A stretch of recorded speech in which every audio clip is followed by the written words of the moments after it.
Dawn in the desert, a clear and chilly November morning. We are near the city of Buckeye, Arizona, where a caravan of cars is arriving, carrying volunteers. For the next several hours, they will comb this unforgiving landscape, looking for a young man who's been missing since June of 2021. His name, Daniel Robinson. And leading the search, not law enforcement, but Daniel's father, David. Where is everybody located? For 9 painful months, Robinson and his team of volunteers, people he now calls family, have been desperately trying to find any trace of his son. He's a very bright, intelligent geologist. Anything that Daniel wanted to do, he would do it. He's born without a right hand, but he found ways to master anything that he wanted to do. You know, he's a geologist. Of course, Arizona's the ideal place. In June 2021, Daniel had just begun a job doing field work at a desert well site. He'd always kept in close touch with his family back home in South Carolina. But around this time, Daniel suddenly stopped calling. I tried to call his phone constantly. He wasn't answering. In fact, the whole family tried calling Daniel. Nothing. His sister in Arizona checked his apartment. No one there. I was worried. I didn't want to panic because I didn't want my children to panic, so that's when I decided to call the Buckeye Police Department. The Buckeye PD is a small one with barely more than 100 officers. Nevertheless, they began investigating by first checking the area where Daniel was reportedly working. Nothing turned up. 2 days later, David Robinson, desperate for answers, felt he had to take matters into his own hands. I just grabbed everything I had, threw it in my vehicle, and just started driving. And I made it here.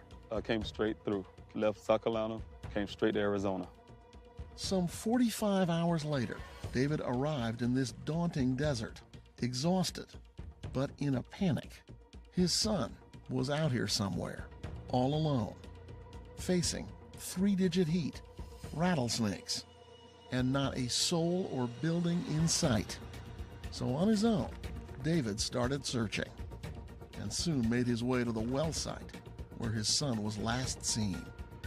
This is where it all began. This is where the whole narrative started. My son drove off into the desert and vanished, maybe from here. David then met with a witness, a co-worker of his son's, who said he saw Daniel at the well the day he disappeared.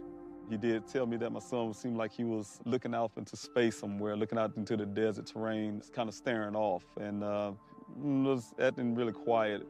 And then he told me my son just kind of waved off to him, got in his vehicle, and drove off.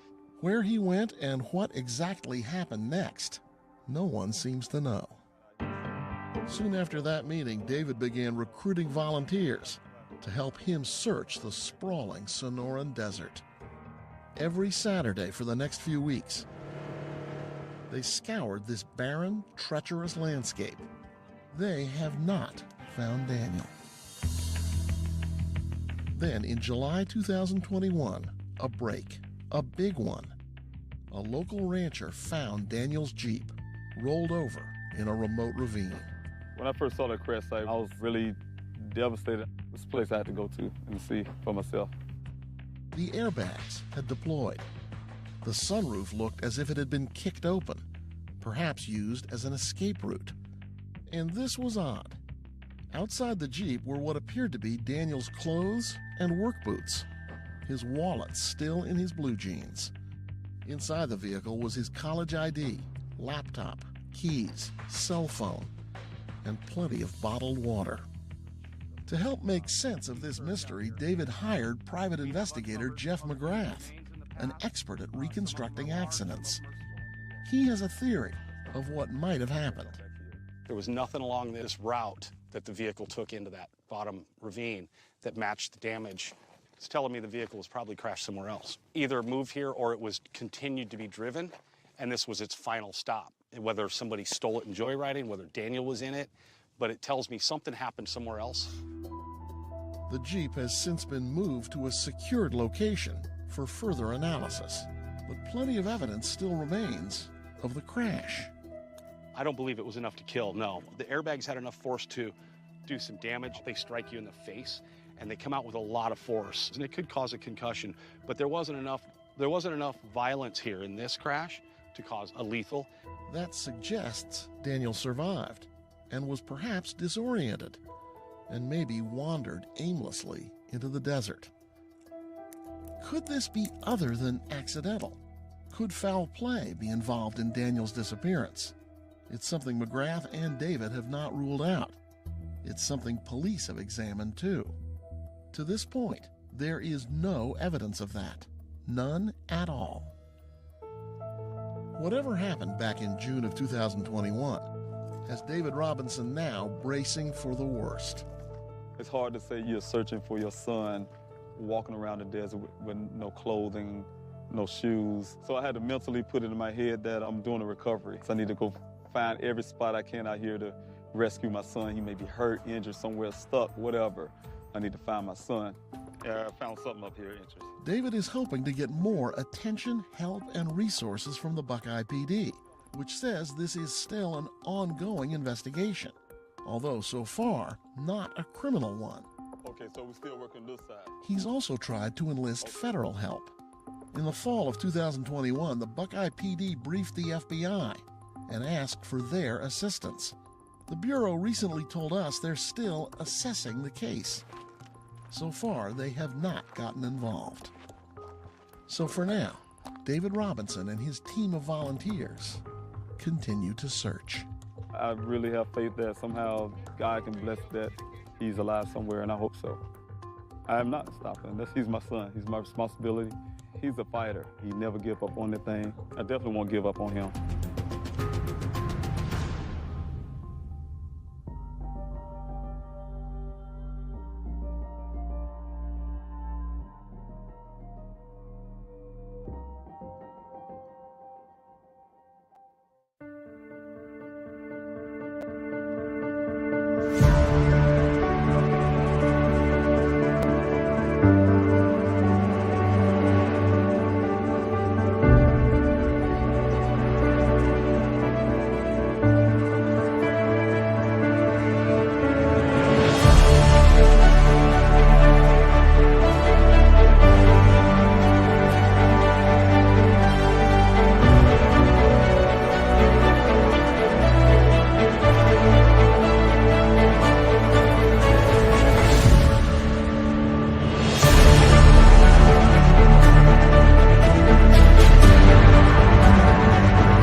Daniel Robinson. Saturday night, that question on the hearts and minds of Daniel Robinson's family and friends gathered at the state capitol asking for more to be done since the now 25-year-old geologist vanished in the Buckeye Desert. My son is just not my son. He's also America's son, because this happened to a lot of families. Since then, his father David organizing search parties hoping to find his son. Volunteers showing up week after week, standing strong with the Robinson family. Daniel could be any one of us, and so we definitely need to bring awareness to the situation if we don't speak up for him, and help find him who will. Daniel and my son went to the same high school. Felt it was my duty as his neighbor to be here to support him and really try to figure out where Daniel is and bring him home safe.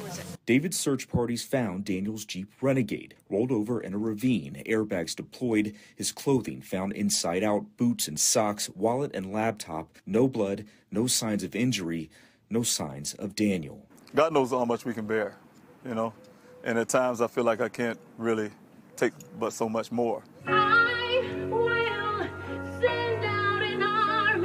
But in his weakest times, David says it's the volunteers that provide him strength. You know, everybody knows that I call them my extended family. And so this Vigil is the same thing. We all here have one common goal, and that's to find Daniel and also to bring light what happened to other families. As the Robinsons' extended family light candles tonight, their collective light shines towards that day when their question is answered and Daniel comes home. Josh Sanders, 12 News. Yeah, I'm David Robinson, the father of Geologist Daniel C. Robinson. We're out here to do a candlelight vigil on behalf of my son and also to bring light into other families who are going through similar situations. So thank you. I'm thanking everybody who's out here to support. We need to stand in solidarity to bring attention to this case and to make a statement. Oh, I'll be your shelter, I'll be your armor. I hear you whisper underneath your breath. I hear your SOS, your SOS.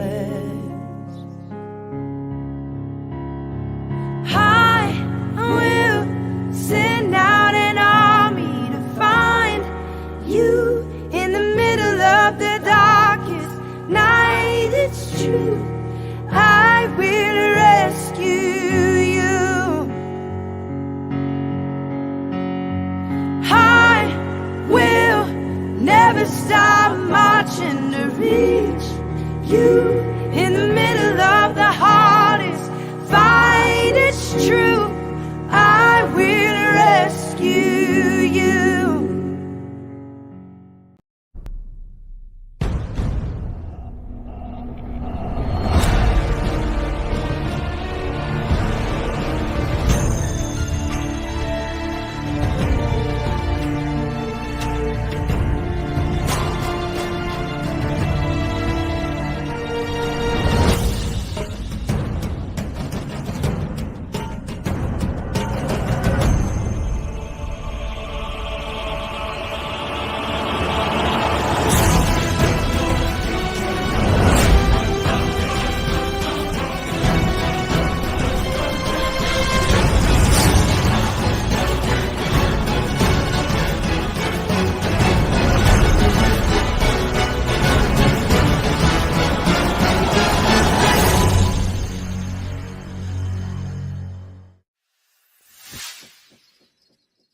It's now been 10 months since geologist Daniel Robinson went missing in the Buckeye Desert. His dad had been conducting his own searches near where his son's crashed Jeep was found. Yeah, it's still a mystery, and with his son still missing, he says funding has run dry, and he's going to stop searching, at least for now. Brianna Whitney's been following the case for us, spoke to Daniel's father today. Do we know what comes next? He doesn't even know what comes next. And I think what's so hard in this case is there's just so much unknown here. And that's what's so hard. His dad made a point to say just because he's pausing his desert searches does not mean he's giving up on the case. Because David Robinson has conducted his own investigation alongside law enforcement, he's working largely off donated funds. He says right now there's just not enough to keep group searches going after 10 months. June 23rd, 2021. The last time anyone saw Daniel Robinson. Yet his dad, David, keeps one thought in the front of his mind. My son may still be alive out there somewhere. David Robinson drove to Arizona from the East Coast after his son went missing from his geology job site in Buckeye last summer. His Jeep found crashed about 3 weeks after. Since then, David has been leading organized desert searches with volunteers several times a month. They've found bones that belong to others, but never Daniel's. David says he relies on GoFundMe dollars to keep his own investigation and searches up, and he says the reality is those funds have run out. The operations search, the organized search, it's on pause for now. He says while searches are on hold for now, he's focusing on a different part of the investigation with items found at the Jeep crash site. One of the biggest parts for me right now is to get the forensics work done for everything else that I found, the clothing, my son's wallet, his cell phone. There's another additional cell phone that was found out there doing my searches close to that area. That phone itself, also the work computer and his personal computer. David says he's taking his efforts to the next level, filing a 501c3 Tuesday to launch the Daniel Robinson Foundation, where he hopes he can not only raise more money for his own investigation, but can also provide funding to other families dealing with missing loved ones. The goal is to help other families to not go through the same thing I have been through just to get to this point. While the Buckeye Police Department has not found evidence of foul play at this point, David says he still believes something criminal happened and says he will stay living in Arizona to see his son's case through. I'm here until I find my son. That's what the goal is. That's why I'm really fighting. I'm doing everything I can to make sure that happens. I think any father, any mother would do the same. Buckeye Police tells me Daniel's case is absolutely still active and an ongoing investigation. They're still working on conducting new interviews, looking at satellite imagery, checking financial activity, and working on forensics and targeted searches in that area. Live for now in the studio, Brianna Whitney for Arizona's Family. A dedicated father, no matter the result in that case. Brianna, thank you for that. Thanks so much for joining us. Our big story right now on 12 News at 6. May 23rd will mark 11 months since Daniel Robinson vanished in the Buckeye Desert. His father moved here from South Carolina and has been leading search efforts almost every weekend. But now he says donations have dried up and he's hitting the pause button on the search. So what is next? Team 12's Josh Sanders has been following this story from the very beginning and has more. Sometimes your body want to say, I can't do it no more. But my mind say, I got to keep going. Nearly every weekend for the last 10 months, David Robinson has been here, searching the Buckeye Desert with volunteers, hundreds showing up to look for his son Daniel. 10 months is a long time. Every day is that same thing over and over again. Daniel's still out there missing. He's organized hundreds of search groups, using drones and other technology to canvass miles of desert terrain around the crash site of Daniel's 2017 blue Jeep Renegade. Daniel's clothing found inside out, boots and socks, wallet and laptop. No blood, no signs of injury, no signs of Daniel. He hired a private investigator and collision expert. After the airbags came out, somebody turned that ignition over at least 46 more times.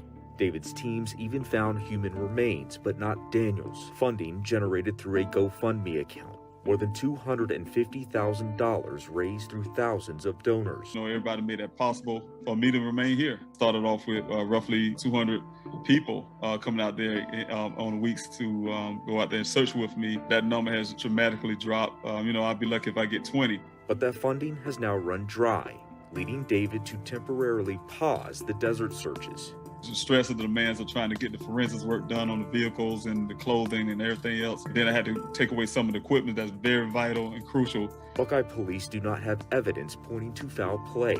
Despite pausing the searches, David remains determined to find his son and help others with missing loved ones. He's in the early stages of establishing a foundation in Daniel's name to support other families with similar stories. It's a non-stop deal for me. I want to make sure that the same thing that I have gone through don't happen to another family. So if I can help it. Josh Sanders, 12 News.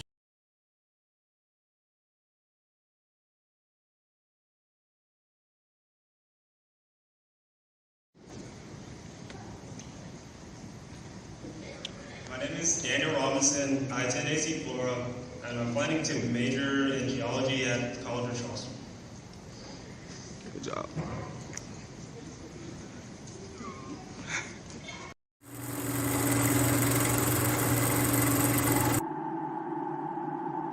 When the lights and camera turn off, I will be here.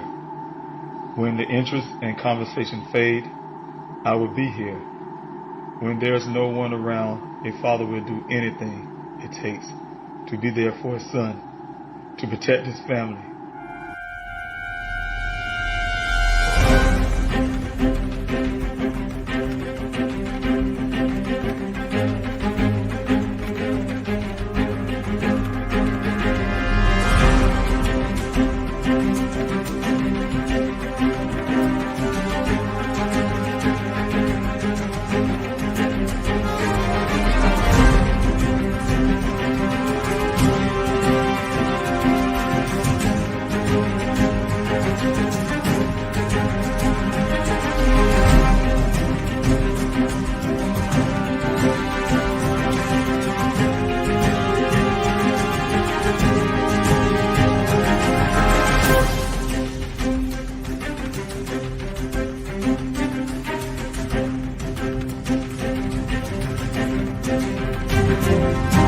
Daniel Robinson went missing 4 months ago. This is the last photo his family has of him.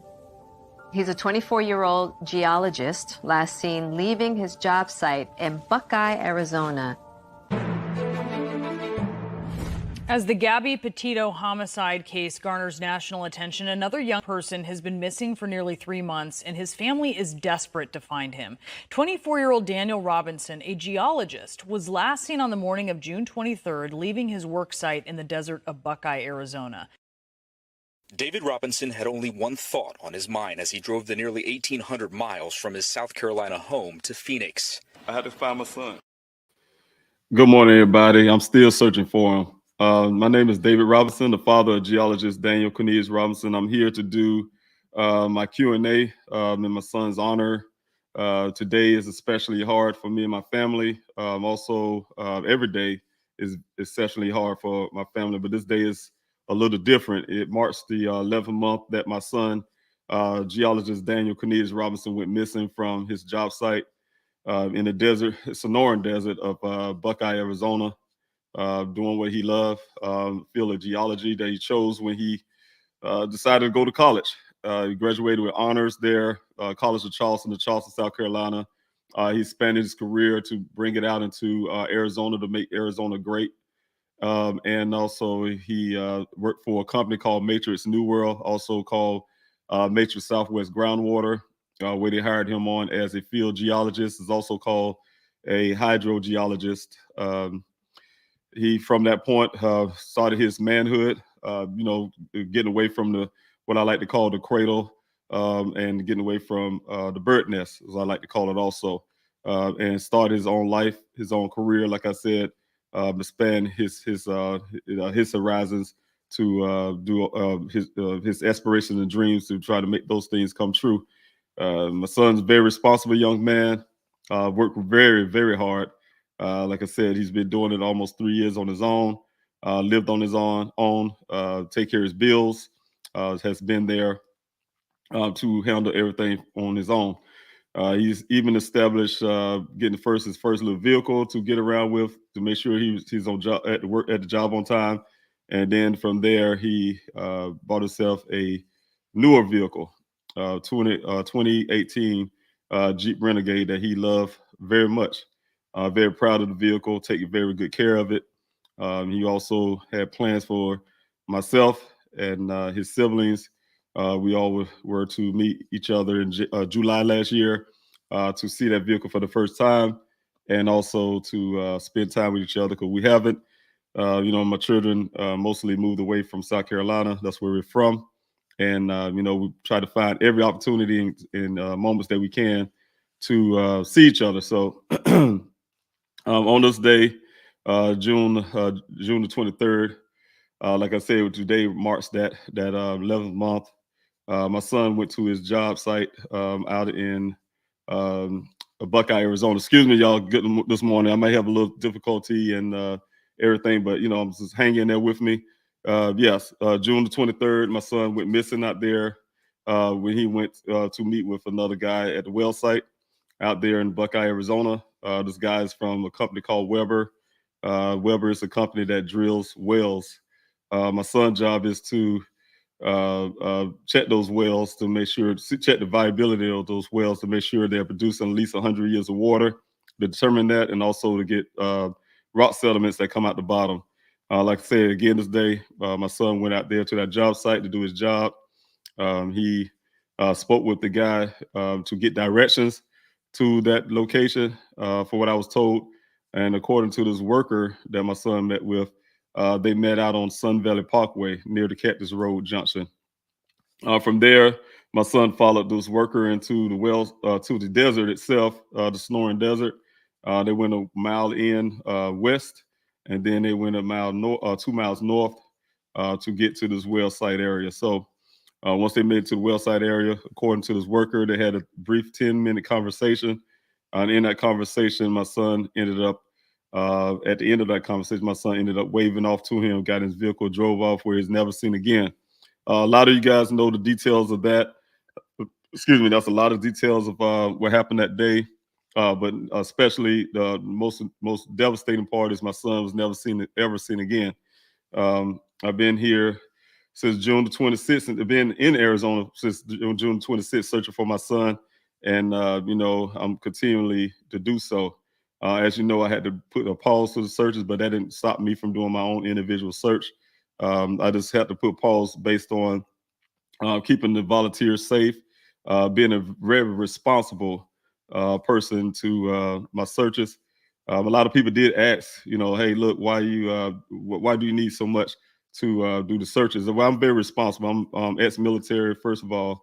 Second was because I understand logistics. The second part is, I love the volunteers. They're like my family. I call them my extended family for a long time. They know that. And they really mean a lot to me. Those people take their time out to come out there to the searches. I can't admit, when I first started my searches, I did one of those things together. That's why I did my homework. I didn't run out there and ask people to come out to the searches without having some type of plan. I was able to establish one other guy to work with me to build we built a website, and also I don't know if you guys remember, it was searchfordaniel.org at the time, and build that website to organize. And also we had a command center. Also we had provided water. Also we provided safety mechanisms there. We also had a safety briefing from day one. Those things was planned. It wasn't that even much as I wanted to go out there in that desert, it was eating me to go out there to search for my son. You can imagine how it feels to not know what happened to your child. And you look at that desert. I used to go out there every day, almost looking with my binoculars, and just look at a blank desert. And the only thing that was keeping me from my son was that desert. But you know what? At the same time, I needed to get out there. I needed to understand that desert. Did a lot of homework, understand what washes were. That's why I first ever heard of those things, washes and ravines that's out there. Also, the difference about the Hassayampa River. Just a whole network of everything that's out there to try to understand the terrain. Also, I look for a person who was able to, who's live out that way and understand that desert, who lives in that desert area, been out there so many times, very knowledgeable, and also have coordinated skills.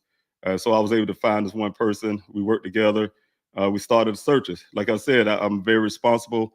I know that if I call a bunch of people and they show up to a search, they have to be safe. They have to be organized. They have to have certain things in place. And as I was going, I realized more of a need that they needed out there.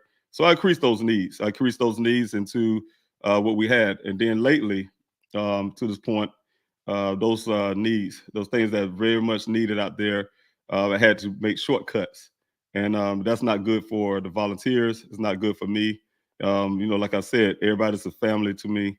And so I had to make some hard decisions based on a lot of parameters. Not just that, it was the funding, is the participation level, and also on the fact that I want to make sure that I have all those things in place that the volunteers need when they're out there searching for my son. They don't have to do that. There's inherent risk out there. It's a desert. Of course, it's heat. There's wildlife.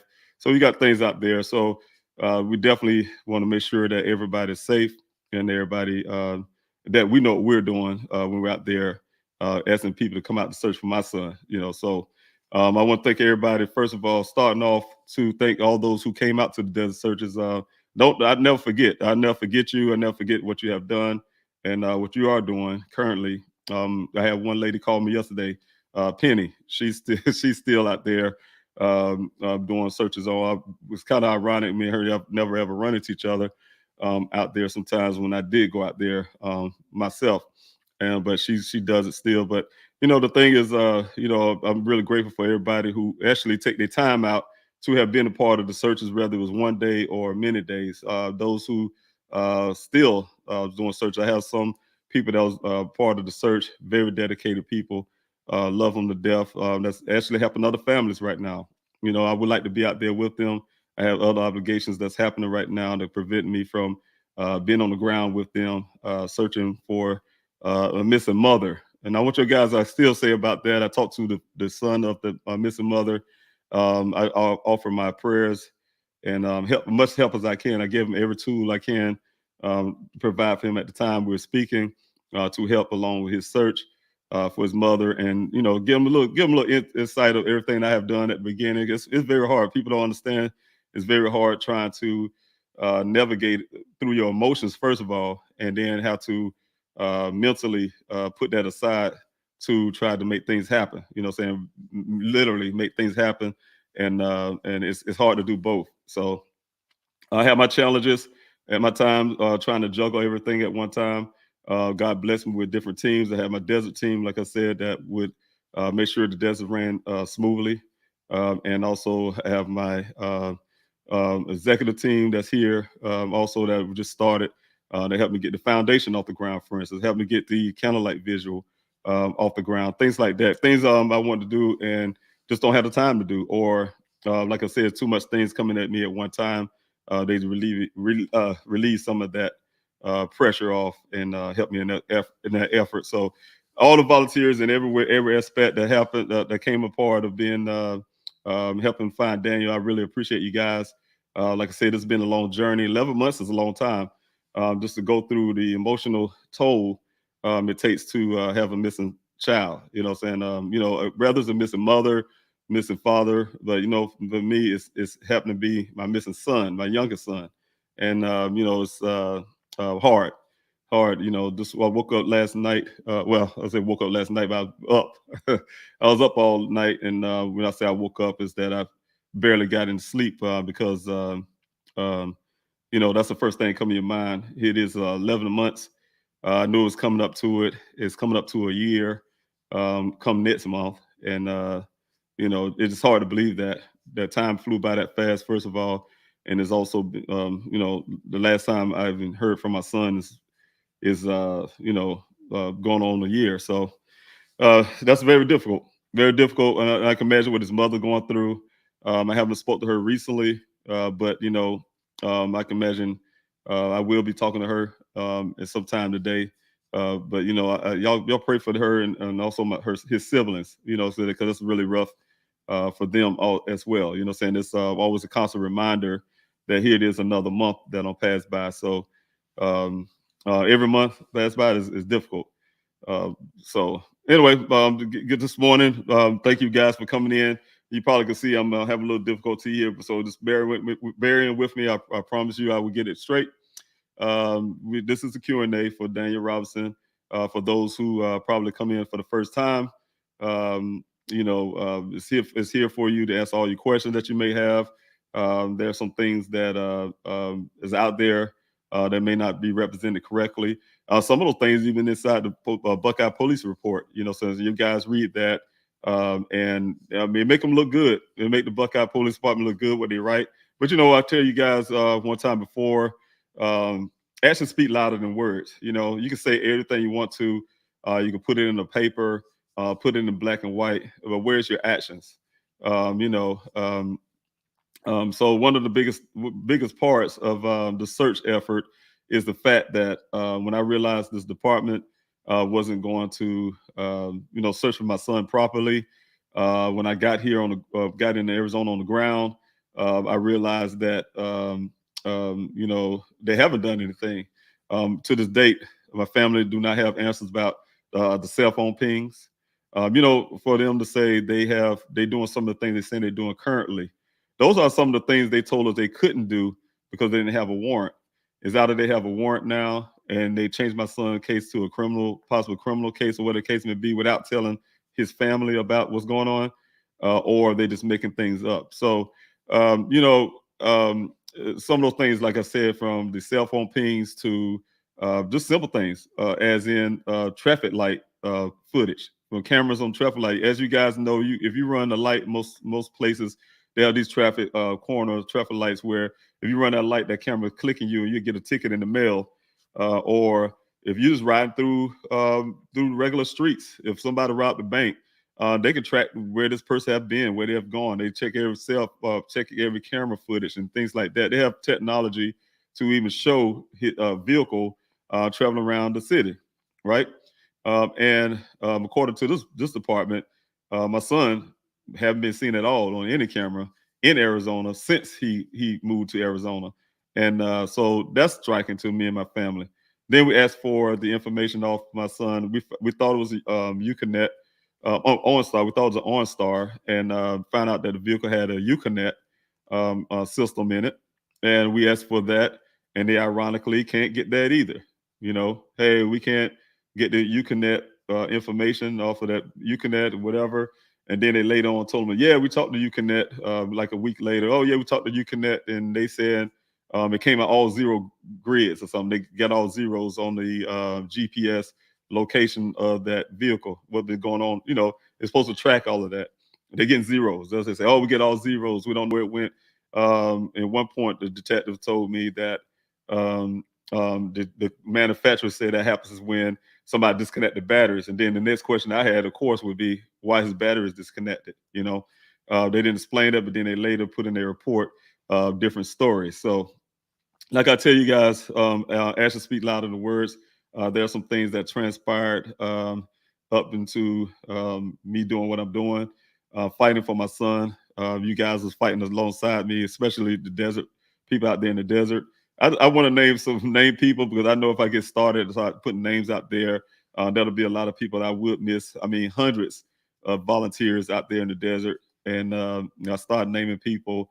I've been neglecting some of the ones I don't name. So you know who you are.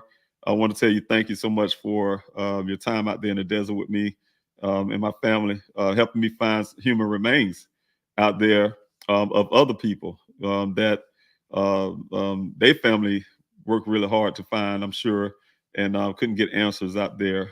We found human remains out there. I don't want nobody to diminish that. And that's, again, it's funny that this department hasn't found a construction cone. Every time I tell you guys they went out there to search for my son, they didn't. The times they did, they didn't find anything. Not a construction cone, but then my searches, volunteers that work with me, we found human remains, and they diminished those. They diminished and tried to diminish it to one remain or something, or tried to diminish it where we didn't do any work out there. So it's amazing how they tried to diminish something that's actually happened, and we have evidence of that. That we have found human remains, and we have evidence of the search out there efforts, but they don't have no evidence of their search efforts or finding anything, but yet they try to put in the report as if they're doing such a great job out there. So they haven't been to one of my searches. That department hasn't spent a dime on search for Daniel out there in the desert with me and the volunteers. All that financial help came from you guys, so you guys been donating. I've been putting my money on there also as well. As you guys know, I do have everything I need to take care of back in South Carolina, and also have to take care of things in Arizona. So, you guys have been instrumental to keep me on the ground, what I like to call boots on the ground, ex-military. So I use those terminologies, but you guys kept me on the ground, kept me in the fight for my son, and kept me in Arizona, kept the equipment flowing as demands got more, as we're doing more. As in awareness, getting the flyers distribution and things like that going, that pulls on a lot of more resources. So everything came together. You guys have kept it functioning, kept it running. It's still functioning to this day. And I want to give you guys credit and thanks, for getting me up to 11 months of search for my son, and to provide flyers for volunteers. Who's out there right now. Some just sent me text messages. I've seen on my text message yesterday, thanking me for the flyers. They finally received their flyers. They're getting them out there. So, you guys helping everywhere you can. It's very helpful, and I'm really grateful for you guys doing that. So thanks so much. I do a lot of spilling talking, but I'm going ahead and get to this Q&A part here. And I want to thank, first of all, I want to thank everybody for coming out. I wish I can go down the timeline here, the comment section here, and I can see you guys. I can see your comments there. I'm reading as I go. But I want to get to say hello, good morning to everybody, but I may not be able to do so. I'm trying to get some of these questions this morning. You guys can, if you have any questions and things like that, please put the question there, the word question there first, or capital letter Q, or some question marks or something, so I can see it. But I do want to put a couple comments up there that I see as I'm going down. So if you can. All right, I do have one here that I want to put. Thank you, Rachel, first of all, for being here. But yes, that fast and prayer for Daniel. You guys can please be a part of that this Wednesday. We have the fast and prayer. I want to put the banners up. So you can see how my morning starting off. I did miss the banners that I like to put up at the beginning. But you know what? Just thank you so much for bearing it here with me. Yes, don't forget about the prayer and fast for Daniel that we're coming up this Wednesday here. I'll put that on the bottom of the screen there. Fast and prayer for Daniel Wednesday is coming up on May 25th. It started with the Q&A. It started with this Q&A here on this YouTube channel. Please help find Daniel. And I will be starting it off with prayer. So coming up this, like I said, it's been 11 months. Of course, the fast and prayer is reflecting of this 11 month, and we'll be praying and fasting for answers. That I don't have to go to a year to find my son. God give me answers before that year mark, and find my son, no matter where he is, or no matter what condition. My son, God would bless that I would find him, and I'm praying to find him alive and well. So you guys can pray with me and fast with me and the team. We definitely appreciate that. Like I said, I'll be ushering that in on this Q&A on Wednesday morning. So if you guys come on the Q&A on Wednesday morning and join in with me, I started off that way, and then the fast and prayer will end. It don't necessarily end, but for the sake of Q&A timing, the Q&A is at 5:30 p.m. Arizona time. For the sake of that time's sake, I will be ushering, closing it off with the prayer on Wednesday evening. So if you guys can work with me on that, I really appreciate it. I just want to mention one thing too before I get started. Also, that I do have a special event that's coming up here. I want you guys to make sure that you pay attention. Go to pleasehelpfinddaniel.com, as they call it, Day of Remembrance. I guess it'll be on June 25th next month at 6:30 p.m. I need you guys to go to pleasehelpfinddaniel.com and hit the events tab there, and get more information. As we getting closer to that date, you'll be provided with so much more. So please put that in your calendars and get that prepared. Prepare yourself for that as well. So I also want to put it on the bottom of the screen, let it stroll for a while. But I hope you guys can please be a part of that. Make plans to be a part, and say RSVP, so we can have idea of how many people will be showing up and things like that. I want to thank my team for putting this together and working really hard in the background doing the stuff. So I really appreciate them very much so for this. But again, mark your calendars. June 25th, a special event, 6:30, downtown Phoenix. You guys is in the Phoenix area. If you're not in the Phoenix area, you can make plans to come out. No matter where you are, that'll be a wonderful time. For you to come out to express some things there. Just go, like I say, go to pleasehelpfinddaniel.com and get more information about that under the events tab. I'll be looking forward to speaking with all of you all there, shaking your hands. We do some prayer together. This will be a great time. So, a time of reflection and remembrance. So, thank you guys for making that part of your schedule. So, the ones who will be planning to do so. Also, I do have the anonymous tip line. I don't want you guys to forget about that.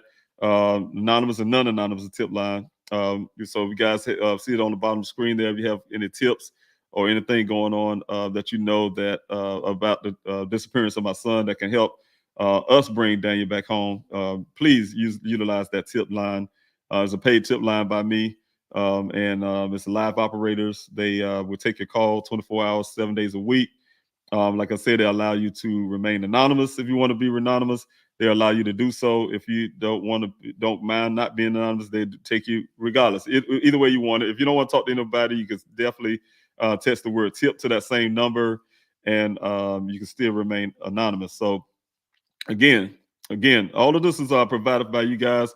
Your help right there to have the tip lines, to getting out the flyers and things like that. So for those who need to utilize that and utilize that tip line to get some kind of awareness of what happened to my son, to my family and myself, my investigator, please use that line. Again, I say I advocate snitching, so if you want to call it that, when it comes to something like this. That's what anonymous tip lines is for you to be able to do so and keep yourself safe. If you know something and you want to say something, definitely utilize that. If you want to talk to me directly, that's my number down the bottom of the screen, 803-200-7994. So for those who want to talk to me directly, whether if you ask for flyers or whatever, you want to say hello to me or whatever, give me some encouraging words, whatever case may be, you can use that number for that. You can also use it for a tip, but I can tell you that number is not an anonymous tip line. So if you want to use that for a tip, I can't provide, you being anonymous unless you're using some type of burner phone or something. But other than that, I won't be able to do that. So please go to pleasehelpfinddaniel.com to get more information about Day of Remembrance. Also, don't forget about this Wednesday, fasting and prayer for Daniel. It's a very important time to fast and pray. So again, thank you guys for all of that. I will leave that running on the bottom right there. Please help finddaniel.com. And also we go back to the amazing people who's in the chats here. Go back to your comments and also go back to see if you have any questions. If you have any questions, please use the word question before you ask the question, the capital letter Q or some question marks or something that indicate that you have that. So thank you. All right, Sophia, thank you for being here this morning, part of the Q&A, moderating, and also being a part of the team and also the board. I really appreciate it. Good morning, everyone in the chats, sending love and prayers to you, Mr. Ross. Thank you so much. I really appreciate that. All right. Thank you also, Rachel, for being here. Thank you for putting the hashtag fast and prayer. If you guys can do exactly what Rachel's doing, get that hashtag out there. Also, what Sophia have here, the hashtag for May 25th, which is Wednesday. You guys put that hashtag fast and prayer for Daniel. That would help tremendously get the algorithms going really well and help spread the word for that way we have many people. Thank you again. Many people who can be who would come out and join us in this fast prayer. I believe in that unity and strength. Thank you also, Gina, for being here. Thank you, Stephanie, for being here and also putting that fast and prayer up. Thank you so much. I really appreciate that. All right, and thank you. Oh, wow, Gizzler, thank you so much. Thank you, Grizzly True Crime. I'm really happy to see you here this morning, all the way from the Netherlands. That's right. Thank you so much for being here. You guys know I speak about Gizzler all the time. She's been very gracious and, very talented, first of all, and took that talent to help my efforts all the way from the Netherlands. She came out to help me in many ways, and one of those ways is to help me get this YouTube channel going. I mean, gave me a full video of everything to learn how to put this channel together. She did a lot of things you guys see on the intro or some of the artwork that's also put on templates and things like that for the videos. I really thank you, Gisela, for all of that, putting your expertise there and give me some knowledge about and tell me things about this YouTube, how it works and things like that. And also taking your time out from your channel to help. So thank you so much. I really appreciate it all the way from the Netherlands. I really appreciate that. Thank you also for putting that website up, pleasehelpfinddaniel.com, and being here this morning. I really put a smile on my face. Really happy to see you here in the Q&A. Also, thank you, T and Wildflowers, for being here this morning, for constantly coming out. I really appreciate you being here. And also, I don't know if you are Grizzly, but I thank all the Grizzlies who may be here on this YouTube channel today. Really grateful for you guys coming out and support. Always being in support. So thank you so much for being out here. All right. Thank you, Gina, again, for being here this morning. I really appreciate it for you being out here on the Q&A. Also, Cha-Cha, thank you for being here this morning. There you go. Another Grizzly signed in. Thank you for the Grizzlies, like I said, coming in. Always being here, because Cha-Cha B been here for a while. So thank you so much for being part of this Q&A, coming out to support as long as you have, and constantly coming out. Thank you, Kim, for being here this morning from the YouTube channel. I really appreciate that. Bossman Blake, thank you for coming out to support and taking time off your channel to come out and support. I'm really grateful for you, sir, for being part of this Q&A this morning. God bless you for that. Thank you, Twistina, for being here this morning. I really appreciate you coming out. And Shauna, thank you so much for being here. Good morning to you. And thank you for the prayers. I really appreciate it. Thank you, Shauna, for being part of the board and also the team. I'm really grateful for you being out here this morning, moderating in the comment section. Also, Ashley, thank you for being here this morning. Good morning to you. I really appreciate it. Do have a map where you look. Yes, if you go to pleasehelpfinddaniel.com and go on the sector map, you'll see the map. Have the color coding things will tell you the areas that we search and how we search. So Thank you for that question. If you guys have questions, please put the word question there first, or capital letter Q or some question marks there. It'll help me find your questions as I'm coming down the comment section there. And if anybody else I missed to say good morning to, I want to tell you thank you for being here out here to Q&A, and good morning to you. Thanks so much. Also, don't you guys who just coming in or who has been already been a part, please hit that like, share, and subscribe button to help spread Daniel's story. Get those algorithms going. You guys got me up to 1,000 some subscribers really quickly, and I really appreciate that. I really appreciate that from the bottom of my heart, because they gave me McCoy and Gisla again. They give some other perks that comes along with having a certain amount of followers, I guess you want to say, in that for the YouTube. I'm still learning. She, like I said, she gave me a whole video of what to do, the ins and outs and stuff like that. I'm still going through that video. Think about it, it's been months now, and I'm going through that video, because I try to do it a little bit of time when I can. I'm so constantly busy every day. You guys don't know how busy it gets, and so I try to squeeze in family time to everything you can name it. And so whenever I get that time too, I'm sure she has so much more on that video for me to learn about the YouTube channel and do a lot better. Like I said, this channel here is not an entertainment channel. It's for awareness for Daniel. That's the reason why I wanted the channel, is to bring awareness to my son's case, where the news media, whether it's the news media to these talk shows I have been on, when they reach their limit, they have their limits. These people have an organization where they have to sell a story. Even the news organization, as you see, they talked about Ukraine forever. That's a big headliner, and then they'll jump on something else. I'm sure if I think it's called a monkey flu or something going on right now. They talk about that, so they have to keep up with what's currently happening, and then once things get kind of older, that story dies out. And but my son is not dying out in my eyes, and I had to make sure that his story stay out there. So I came up with the idea to make sure I have a YouTube channel. Some people use it for different reasons. I need it to bring awareness to my son's case. As time has gone by, of course, you guys, I'm human. I get passionate about other people's families as well. So I wanted to utilize this channel also to help other families to spread their word. So that's the goal for that too. I reached out to many families already. One of the biggest thing I learned is the same thing I was going through when I first started, is trying to get in front of a camera. That's one of the hardest things you can do, but you got to make your mind up, and that's what I had to do.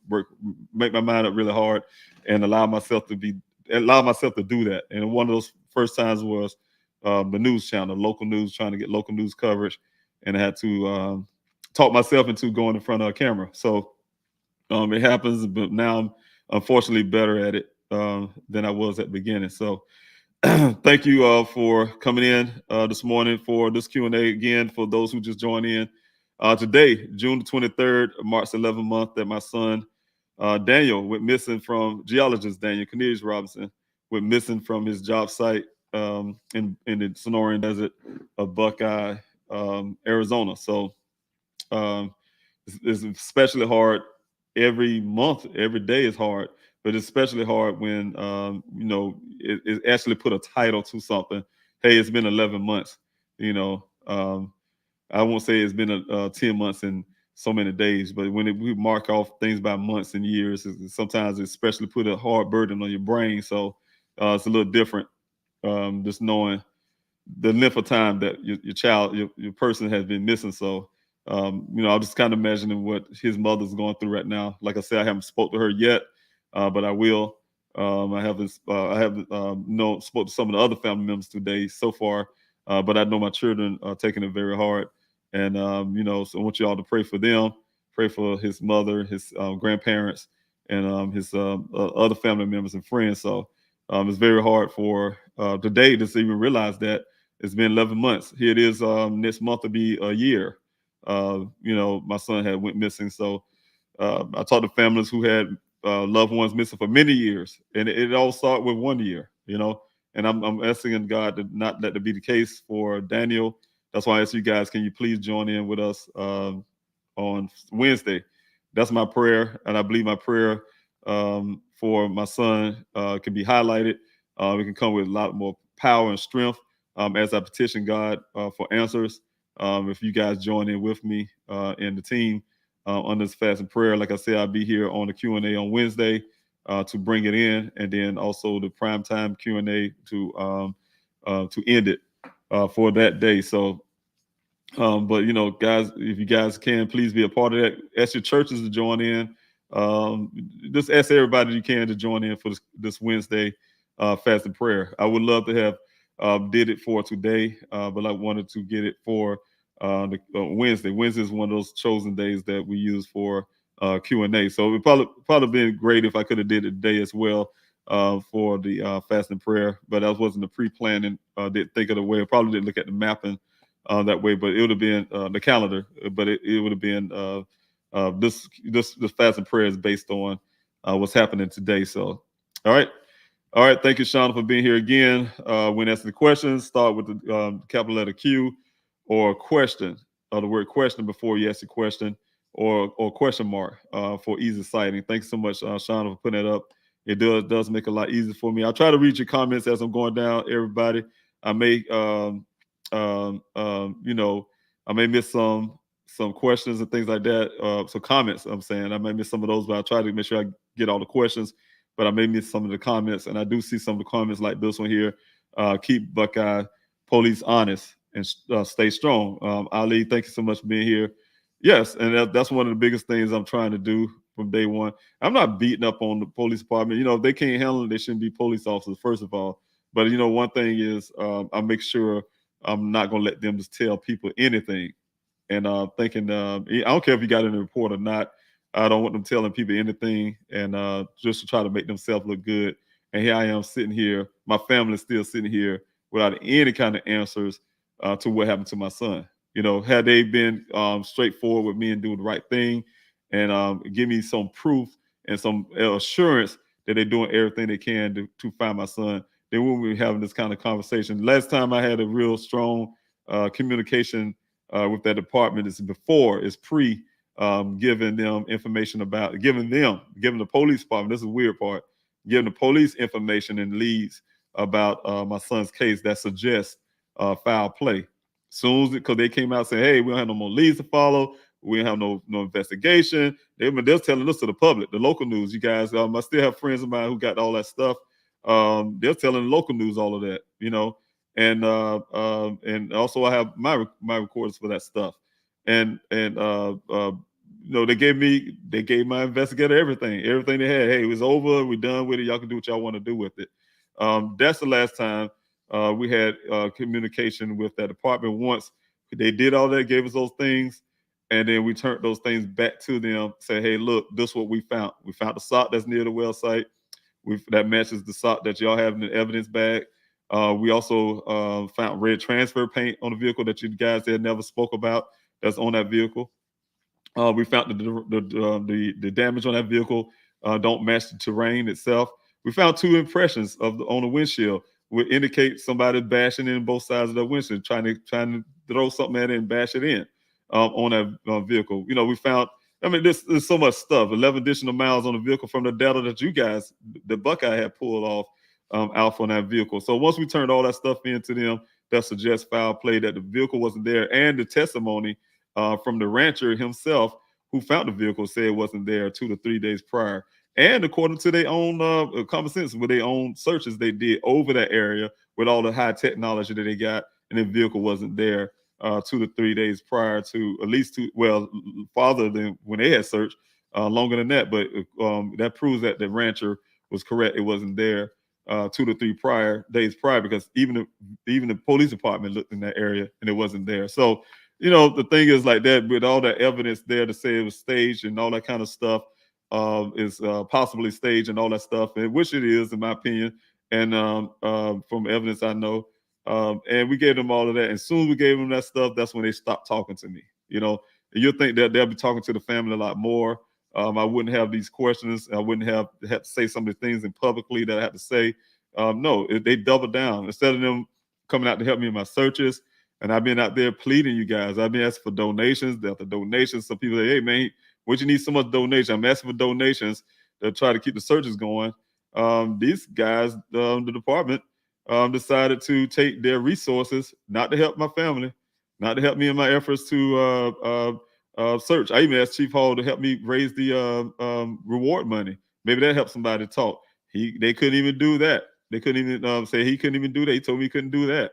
But they'll take the same money and got an accident reconstructionist of their own just to try to stick with their story and try to rebut what we found and the evidence that we found. Now that's funny. A department working against evidence, not looking for evidence. They're working against evidence that we found. They got an instant reconstruction. I never seen my son's vehicle, never touched it, never smelt it, never tasted, didn't do nothing to it, didn't see his clothing, nothing, because I have all that stuff. Didn't even ask to come look at it. I doubt if he even really came to the scene. They say he did, came out there to the desert. But this guy even went farther. He went to a dealership.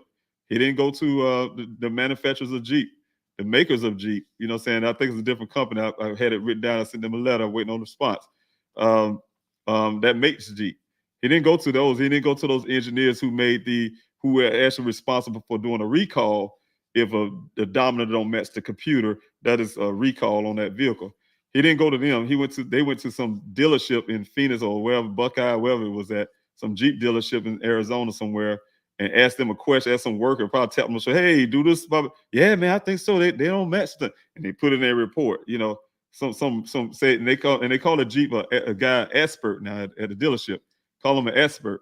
So I'm saying is anything. They put anything they want to in their report and want you guys to actually believe that and look at it and say, well, according to the report, they're doing a damn good job, that type deal, so you have to use your common sense.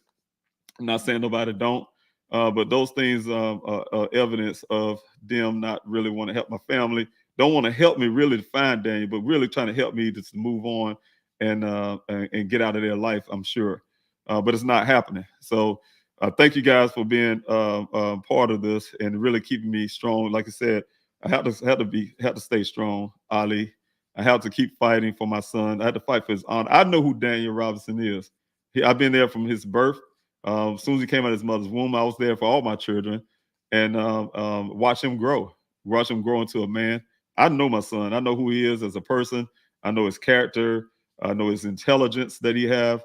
I know everything about my son, and I'm not going to let a department, I don't care, full of guys who would never do that with their own child or with somebody else holding a gun and a blue uniform and a badge on their shirt. The same respect they would give those guys, their own children, and another officer who went missing. This was a police cruiser sitting on the ground, and under the same exact circumstances, the same attention they would have done in that situation, I want them to do for my child too. And that's what I'm going to keep fighting for.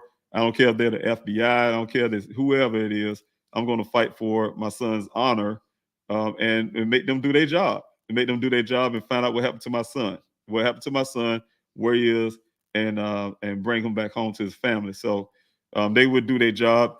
This is a big high interest case. When I say high interest case, God bless that. This case went nationally. And people want to know. I want to know, and so I got to make sure it's the interest of the people and the interest of my family and myself be heard. So I'm going to keep on fighting. If you guys can help me do that, I really appreciate it. You have been doing it for so long now.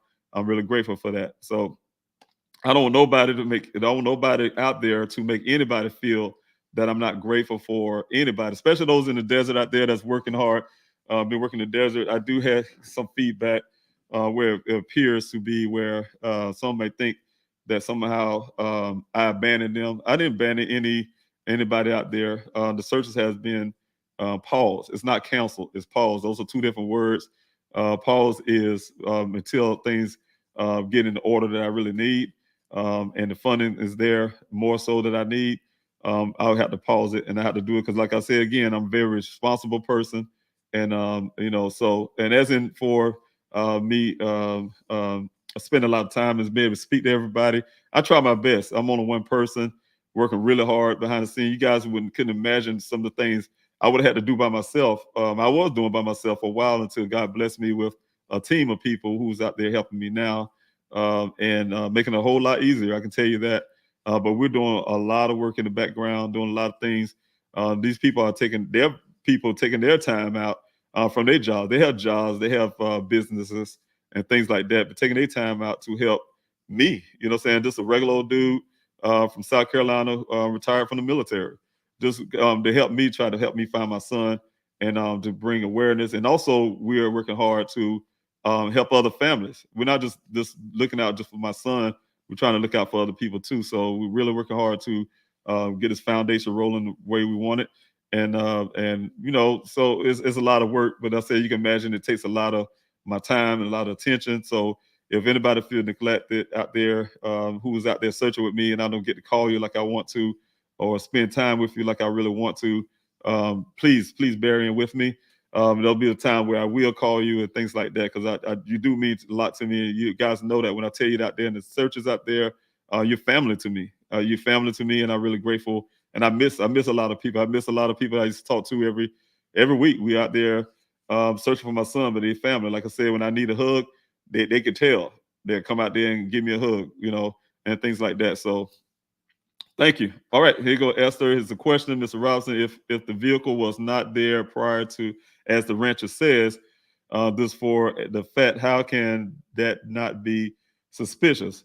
I have wrote to Buckeye.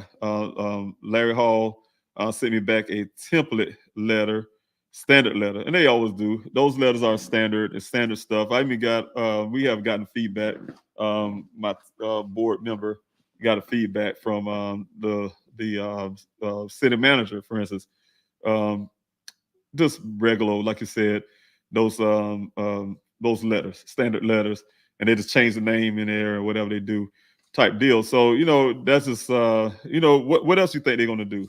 You know, here it is, a man they thought was gonna just disappear, I'm sure, when they gave me everything from that scene. They gave me pictures. I guess, I don't know, thought I wasn't smart enough, I wasn't gonna care or don't look at it. Give me all the pictures. They told me every picture. That's what Chief Hall told me. He gave me all the pictures. So I'm taking it as that. They gave me all the pictures that they had from that scene. They took from that scene when they called looking for my son. Every picture they took, and not one of them have forensic markers on it, where there's actually doing a corded off or making any kind of scene to get any kind of evidential stuff. You know, not one of those photos was a helicopter footage that they claimed they was using when the guy was hanging out the window. They said it was flying so low, the guy hanging out the window looking on the ground as they flying, and the helicopter flying so low, he had his hand up in the air like this. Oh, you hold your hand up in the air, Mr. Rob, you can touch the bottom of it. You know, just belittling me like that.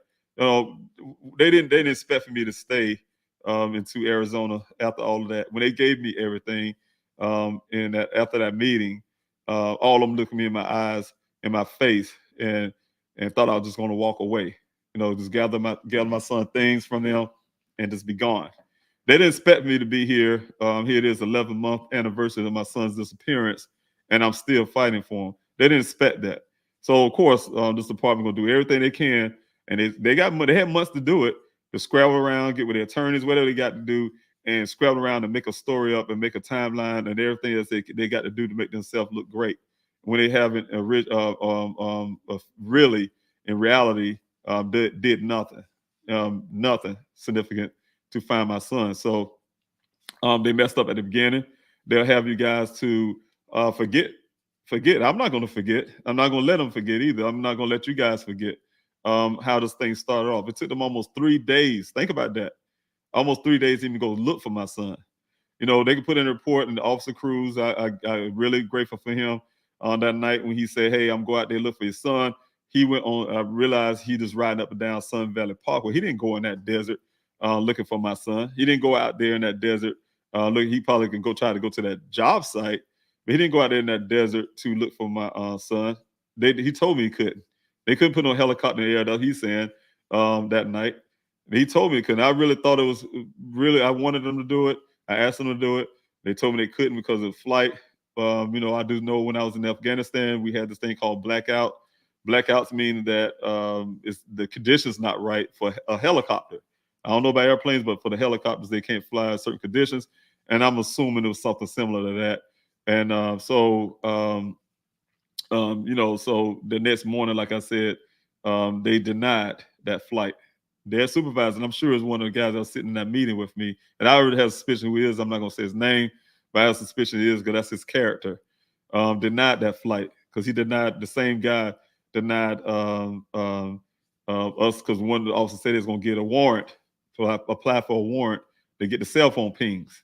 And then they came back with this guy saying, no, we can't do it because the judge won't give us a warrant. If, your son's case ain't no criminal case. Or he came up with something. I'm sure he can use anything he can to legally make it correct, And he could have gotten something done to find out what happened to my son. So, those type deals. Here I go again. I'm talking to my team that was get on me about this. You guys have a question, and I go way off to some left field because I have a lot to say. I have a whole lot to say, so sometimes I do. But go back to this question. The vehicle was not there prior. The rancher says this for the fact. How can that not be suspicious? Well, nothing is suspicious to, like I said, this department. No matter what I put out there, no matter what evidence we gave them, to them. Well, no, I can't say that because Chief Hall himself went on CNN. Their leader now went on CNN saying that this case is highly suspicious. But it's not as suspicious enough for them to even look at it in a criminal form. Despite of the letter I sent to them saying, hey, my son went missing in a crime scene. Imagine this. This is the area that this vehicle right here is the area where the Buckeye Police Department claimed they heavily searched all this cadaver dogs, search dogs, and all the stuff they did in this same area. And this is the same area that my searches, the volunteers in my searches, found the human skull. Real close proximity. So what kind of searches they've been doing with dogs? And we did it on foot, without dogs when we found the human skull. So the thing is, I question their searches. I question their enthusiasm about searching for my son. I question all of that, because they haven't found anything. They haven't found a red elephant out there in that desert. They haven't even found a cattle that's probably running around there, around in that desert out there. So you coming up empty-handed every time, and they only had like 3 or 4 searches since my son went missing, and you don't find anything, nothing, zero. So I question your efforts. I question your desire to really find my son. I question all of that. I question all that when we're out there as civilians without the proper equipment that we really need. I need those specialized drones that they riding around, flying around. They claim to use a drone and gave me the footage. I need those specialized drones and things like that to help find my son. And they didn't provide their drone out there in my searches to this date to help me find my son. So yeah, I put a lot of blame and responsibility on that department for their lack of action and why it's taking 11 months now to date for me to find my son. That's the reason why I blame that department, because of their non-action at the beginning. All right. Also, we have a question here. Do you have any credible leads? I have a lot of credible leads. Been working on those things. Of course, I can't provide for you guys, but it's a lot of leads that I have credible leads, and I had to do them myself. I had an investigator at the time who used to go out there with me to do some leads, but we just got some now that's new leads. It's nothing that I had to actually go travel to do, but some things I had to follow from a different aspect, a different way. So I do have those, and I do have some areas that have to be searched. So you guys be prepared for that. I will be bringing those searches back, and I have to, because of like what you're saying, because of these credible leads and things like that. I have to bring those searches back. Not only that, I have to bring it back because I need to find my son. But yeah, that's a lot of credible leads. I do have a couple. I would say a lot of them. I have a couple ones that I can follow and see if I can get those answers from. But one of the biggest leads I got, the biggest leads is it is forensics. They haven't been done. I don't care what the department said. They haven't been done on the scene. I can sure they can dress it up, and because they don't have no forensic markers, so they can say, "Oh, we processed this when we was at our department or whatever." BS, But you know what? That's what they can say on paper just to try to throw you guys off. But you know what? I'll go deeper than that and find out. They have to provide a lot more than just their words and me to walk away from that. So it'll be a whole lot more, especially when this case ever go turn off to be such a cold case or whatever they want to call it. When they get to that point, or they're going to have to answer a whole lot of stuff. So they can play them games now, but it's not going to just go away. Not on my watch. So thank you so much for your question. All right, I do have one here from Twistina. How far away are businesses from the site where the Jeep was found? Businesses, they have one called Pioneer. It's a Pioneer landscaping company that's not too far out there in the desert, believe it or not, not too far from where my son's vehicle was found, the scene here. I'll say it's a good, I'll say about 10 miles or so from that area, because they out there, they have some kind of open area, I'll just put it that way, quarries and things like that, where they, I guess, get the rocks from for their landscaping company and stuff like that. They do have that alongside of the Hassayampa River, and the Hassayampa River kind of runs into that. And so they are there. We did try to check those areas. Those guys are really, as far as I remember, going out there with the quads and stuff. Just doing, the riverbed. We say riverbeds. Of what I learned too about the Arizona rivers, they call them rivers. We ride down the riverbed, but there's never no water in these rivers. So on-time water is in it during the rainy seasons, monsoon season, stuff like that. But other than that, it's dry. And so we go down those rivers to check the rivers bottoms and stuff like that. And it leads, like I said, to this Pioneer plant.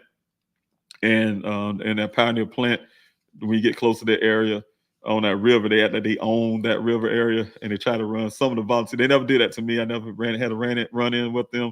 I did try to search that area as best I can with their gate and stuff like that. They can't get inside their facilities, but on the outside of their facility, try to search those areas out there much as we can. And but like I said, yeah, there's some business that's really close. That one is really close to that area. So that's the only one I know of, and the other ones that's close by.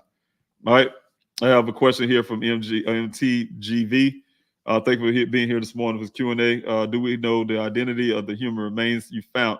No, I do not. I know of one. I don't know the name, but I know the family who that one belongs to. So I did get information about that. But normally what happens is we do turn in all those remains we find, whether they're animal or human. We turn those things into the Buckeye Police Department. When I say turn them in, we don't pick them up, collect them and things like that and turn them in. We actually just take pictures. We lead it to the Buckeye Police Department to do the right thing, send it to the pathologist, and have them to determine if those are animal or human. So whether they call them, and the one thing I can say is I'm hoping, that's the reason I say I'm hoping they do the right thing, because I did tell you the story when, matter of fact, was it this year or end of last year? The last set of human remains we found out there, very fresh, very scary for me. It was the first thing the Buckeye Police Department did was call it animal bones. Like they tried to diminish, like I told you guys in the beginning as well. They tried to diminish everything we find out there and call them all animal bones. They even came out one time in the statement and did that. Call them, and it really made me upset. You call them all animal bones. Oh, they're all animal bones except the human skull, right? And we found many animal remains. That was before Mr. Short came along. That was before, and some after he came along. So those times when we found some human remains out there that we're very sure they're human remains. And also during the time, even the Buckeye Police Department didn't deny them as human remains. Only when they came denial was when the story has started to become really national. They started looking at, because you got to imagine this now, it made their crime statistic goes up every time we find human remains out there.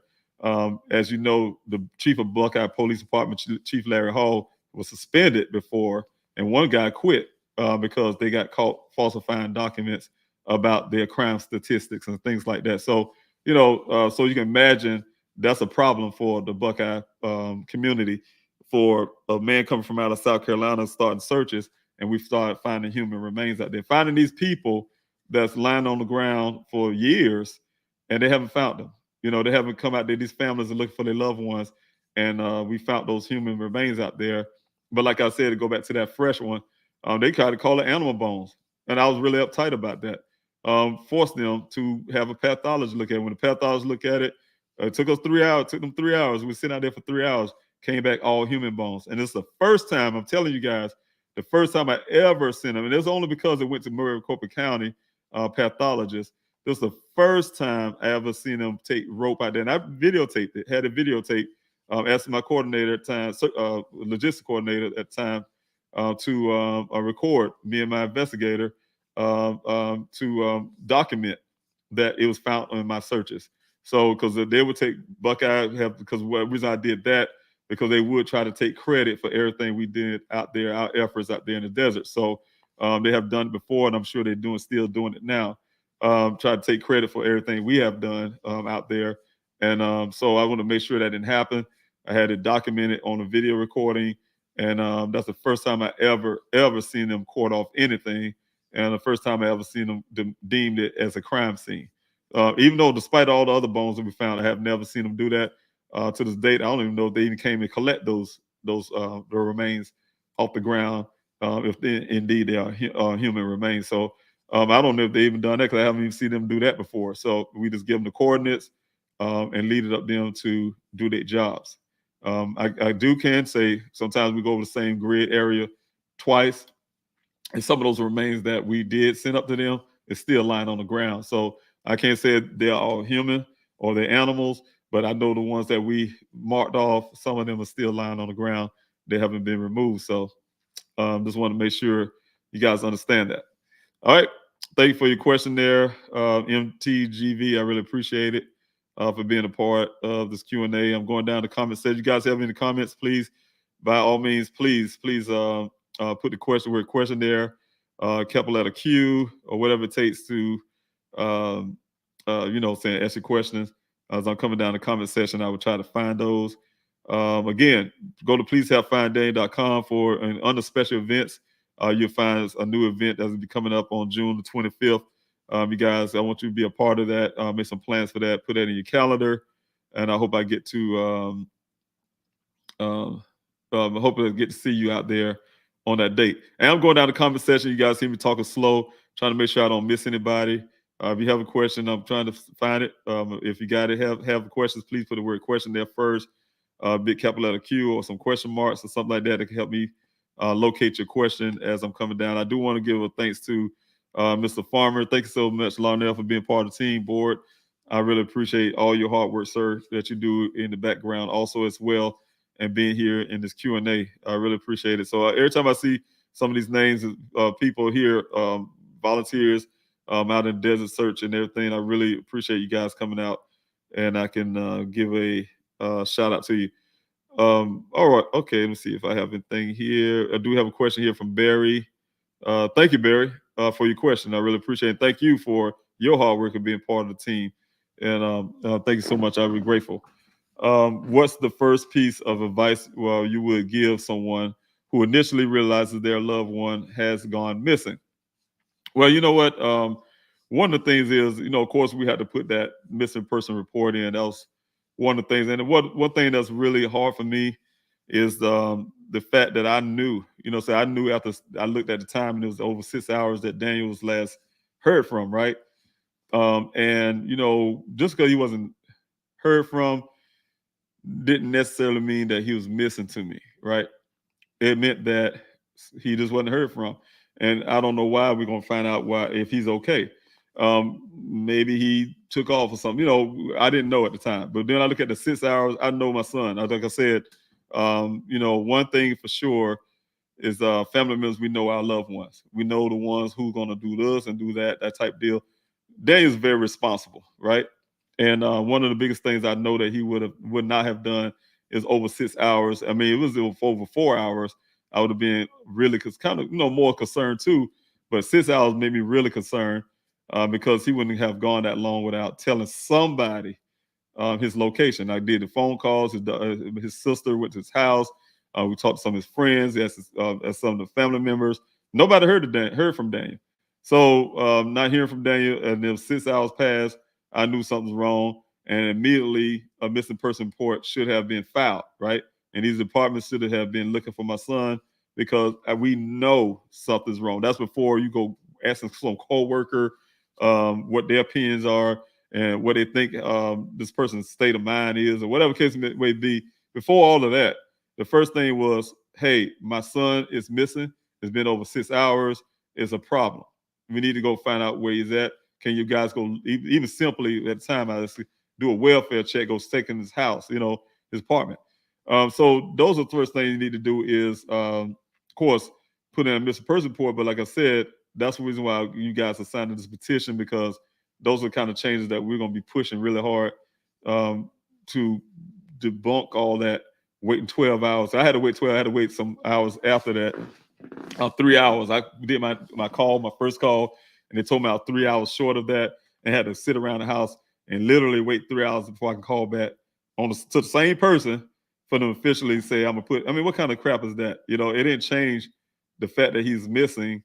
It has changed the time that I put it in. So, so the thing is that put that report in first. The second thing is, to me, in my situation, I had to go through a stream of driving.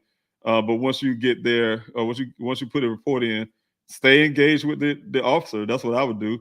I would not just take their word for anything. I'd be calling them left and right. That's one thing you should do, is make sure you keep calling them back to back. I don't care, day and night. They do change shifts. You make sure that officer is doing their job, meaning that the next officer that takes charge knows what goes on, what he found out about from the other officer who was before him. So you need to do that. That's what I had to do. You constantly talk to them and constantly find out what they're doing, constantly check it out. Even the Detective Haley, it was a different one. I can't think his name at the time. He told me he's going to put in, one night, told me he's going to put in a, I forgot what you call the thing, with a beacon where they put it out all over the place. And he hadn't even done that. I must have asked him like 3 or 4 times, and he wasn't going to do it. He kept forgetting on something, like it wasn't urgent. And then I finally got them to do it, where you guys saw the poster with my son's vehicle, that old picture. They use you see his license plate, barely can see it. That one is one they had out there to put a bulletin out, pretty much. And it took, I had to go through streams for them to put a bulletin out. Think about that. The bulletin, and then they use a picture of a photo still picture of that what they got. Like I told you, the only thing they got from a traffic, that picture came from California cameras out there somewhere where he was riding on the interstate, that type deal, a month prior to him going missing. So so make sure you stay on top of those. That's one of the biggest advice I would give you. Stay on top of that also. Make sure they're doing everything that you ask for. You ask, hey, I need them to do a helicopter search. Make sure they're doing a helicopter search. Don't take no for an answer. You know what I'm saying? Don't take no for an answer. The next thing you need to do also, just be engaged. Just very, very much be engaged, because I can go through this and take a little long time to go through every process, but I'd say just be very engaged at the beginning with that department. That department is your department, so your missing person is there. Look at those officers as you're the CEO of a company, and you're directing them to what they need to do, about making sure they do what they need to do. Make sure they're doing their job, in other words. And that's what you need to do at first. Second part is, depending on how long, if you don't have any answers, I would say start establishing your communication. Just if you have to go out and do it yourself, your search or whatever, make sure you get your website set up. You definitely have to get a website set up, because it helps other people engage with you as a family. People can see the pictures, they can see you, they can see the name this person's missing. That's sometimes that help people, their sensibility to reach out to you a little bit more, get to know more about your family, and as in what you're trying to ask for. Hey, I need help searching for my loved one. Make sure you put a website up there that definitely going to reflect that. I know it's asking a lot, so you're in the emotional standpoint, but that's crucial. Just getting some kind of structure there, starting out at the beginning, saying, I don't care if it's a blank page or just one pager website, something to say, hey, so whoever it is missing on such date. We're looking for this, blah, blah, and we like people to come help. But one thing also you need to do is try to reach out to every group that you can. Like, I don't care if it's a motorcycle group or whatever. Try to reach out to these people on social media and say, hey, I need some help searching, because you'll run to somebody like I did, run to somebody who knows about the area, who knows about searching, or I just happened to run to a guy who knew about coordinating that type of search. and can help out with that desert stuff because he know about that desert. So that's how you do. Just keep on utilize social media. But speaking of social media, make sure you keep this posting and posting and posting and posting as much as you can, and inboxing, and just start preparing that stuff. Reach out to your local news channel, and call them, and email and text them. That's what I had to do: call, email, text. So if it wasn't for COVID, I probably went up to their station and talked to them. Some of them I couldn't get in there. Me and my dog used to ride around all over the place trying to get some awareness out there. So, and just make some simple flyers or something, to pass out. I started off. Matter of fact, this you look in the corner right here, up here, the top right here. This is a flyer. How it used to look. Well, it used to look similar to that. That wasn't exactly like that, but it was similar to that. I had this big, giant flyer about the size of a bit a piece of paper. I just had them laminated so that I can give to people. So make sure you get those flyers. Start off. Just little simple things like that to get the flyers going, where you can start passing them out to local stores and things like that for them to post up. So there's a lot. What my goal is, Barry, is to get a little pamphlet or something to help families, because there's so much details I could put there to get going. But to get families going in situations like that, it's gonna be a pamphlet they can get, something they can just download, something they can get a view or whatever the case may be. But it's something to help families. They don't know what to do, which way to turn, or how to get the process going. I didn't know. Nothing comes with a manual. I heard there's some things out there, but there's no manual for a person when they go missing. So I want to make sure I'm adding what I have, my take, to that number of manuals that may be out there somewhere. I want to add mine to that group, and to help another family in case they go through a similar situation that me and my family has gone through, and where they can fend for themselves and make sure they keep these departments working on their behalf. There's some things I hindsight now that I would add that I wish I could have done at the beginning, if I've known, to make sure that this department did what they should have done at the beginning. So, all right, that's the thing. So if you have a question, please put the big question marks there. Excuse me, guys. I'm adjusting my chair here. You guys put a big question mark there before you question, capital letter word question itself or something like that, capital letter Q. That'll definitely help me find your question as I come down the comment section. I'm here, David Robinson, the father of geologist Daniel Robinson. Still fighting for my son. Still out here doing everything I can to make sure that my son's case is being heard, and make sure that we get the answer that we need. My family. I'm standing in the gap for my family. Standing in the gap for Daniel. Standing in the gap for his friends and everybody. For you guys who have interest in my son's case. Again, I want to highlight again we have a day of remembrance on June the 25th, 2022. You guys, please, it's gonna be at 6:30. Start at 6:30 until 10 p.m. Please, I hope you guys can be a part of that. Excuse me, I'm adjusting myself here. Guess you guys can be a part of that, and can I get my chair right here? Guess you guys can be a part of that, and I really hope that you guys can adjust your calendar to be a part of that event. Please go to pleasehelpfinddaniel.com. Go on the events tab, and you get more information about that. I have that strolling on the bottom. That also day of remembrance, June 25th, again at 6:30 till 10. I hope that you guys can attend that. Go to pleasehelpfinddaniel.com /events to get more information about that. So please put that on your calendar. You guys happen to be in Arizona, happen to be in Phoenix, or any other city around Arizona and want to come out, please come out. RSVP. Also, if you live in another state, another city, please come out if you can. Put that if you want to go on a trip or something, please come out. We'd love to see you there also. And then don't forget the anonymous tip line again, like I said, for you guys if you want to leave a tip. So I'm going to keep that stroll on the bottom, but please, Day of Remembrance, please be a part of that if you can. Also, this Wednesday on the 25th, this Wednesday, May 25th, will be the fast and prayer for Daniel. You guys, please be a part of that also. I need all those special kind of help. I really need that. It's because, hey, here it is, the day marks 11 months. And I don't want to go 12 months. I'm asking God for answers. I want to be out there back in this desert to finish with volunteers I need. When I go out there by myself, I can't search an area by myself. Only thing I can do out there mostly is some of my own investigative stuff. I'm really not going to name here.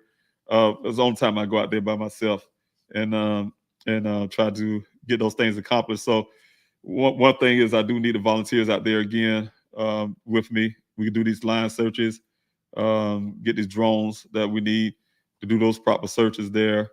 It's some areas that still need to be searched. And then once I get those done, I can feel confident somewhat. It can't be 100% because things can possibly, humanistically, probably can be missed.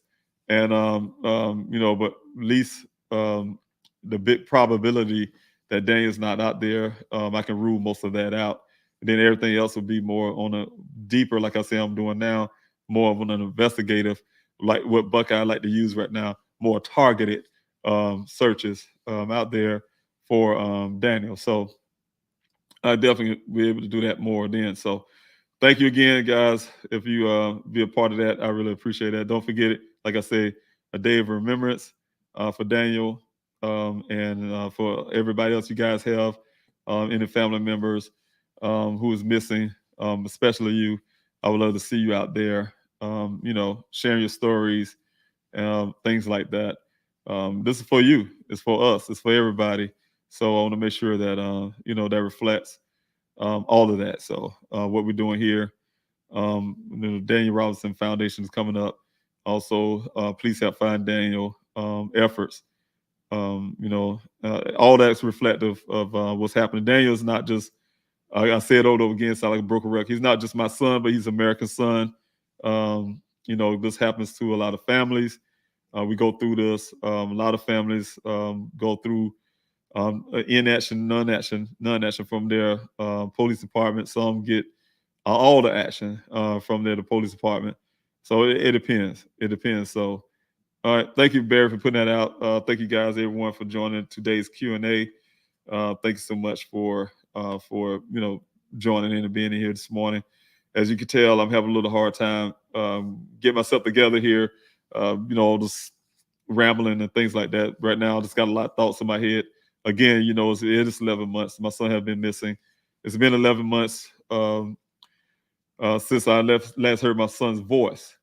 I've been lucky and blessed that I have voicemails that I was able to save, and I have a recording that I was able to save where I can play. It's very painful, but I can play his conversation, for instance, or his text, his like I said, his voicemail, where we have our happy moments and we're just talking our normal conversation, and just to have those, sometimes it helps out a whole lot to be able to hear your loved one's voice. So I did that with my, it dawned on me. I didn't know. I got a call from my family member.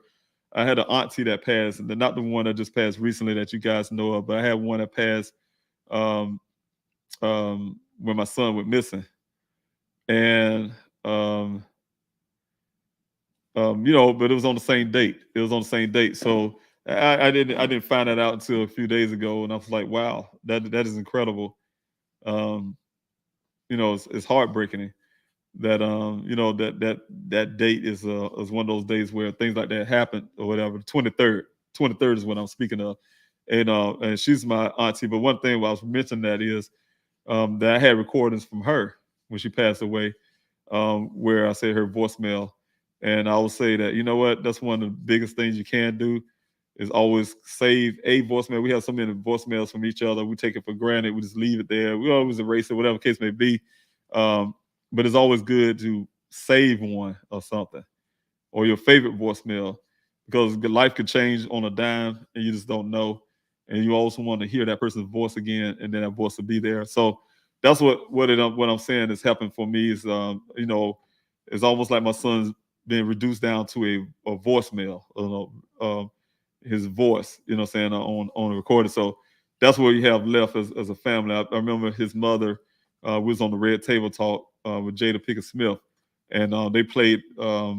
They asked us for something from Daniel, and one of the things was his last message to his mother, and they played that. And but she had that, so she had that where she can play that. But it's painful. Don't get me wrong. It's very painful to have it, but at the same time, you have it, to listen to. So, all right.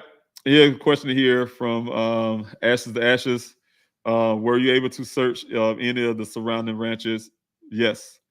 How close is the closer ranch or ranches? One is right here, the closest to that scene there. The other one is on also not far from that, from owned property. That's what I'm looking. When I'm speaking of the ranches.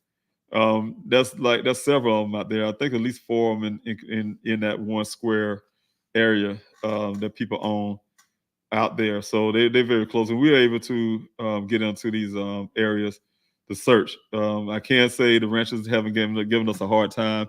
As far as I know, at the beginning, I did have some volunteers express that some of the ranchers gave them a little hard time with the one had cameras and stuff like that. So, it's just that most times, yeah, I have positive experiences out there. I haven't found really too many gates that we couldn't get around, you could say, and be able to search an area and things like that. So we've been fortunate to be able to search a lot of areas out there. So yes, there's a lot of them out there, and there's a lot of them really close, but they all pretty much against each other. One side of the fence is one ranch, and one side of the fence is the other type deal. Then you have, like I said, the federal lands. You have the state land, and also you have the lands from Buckeye and Maricopa County, the county land. So, all right.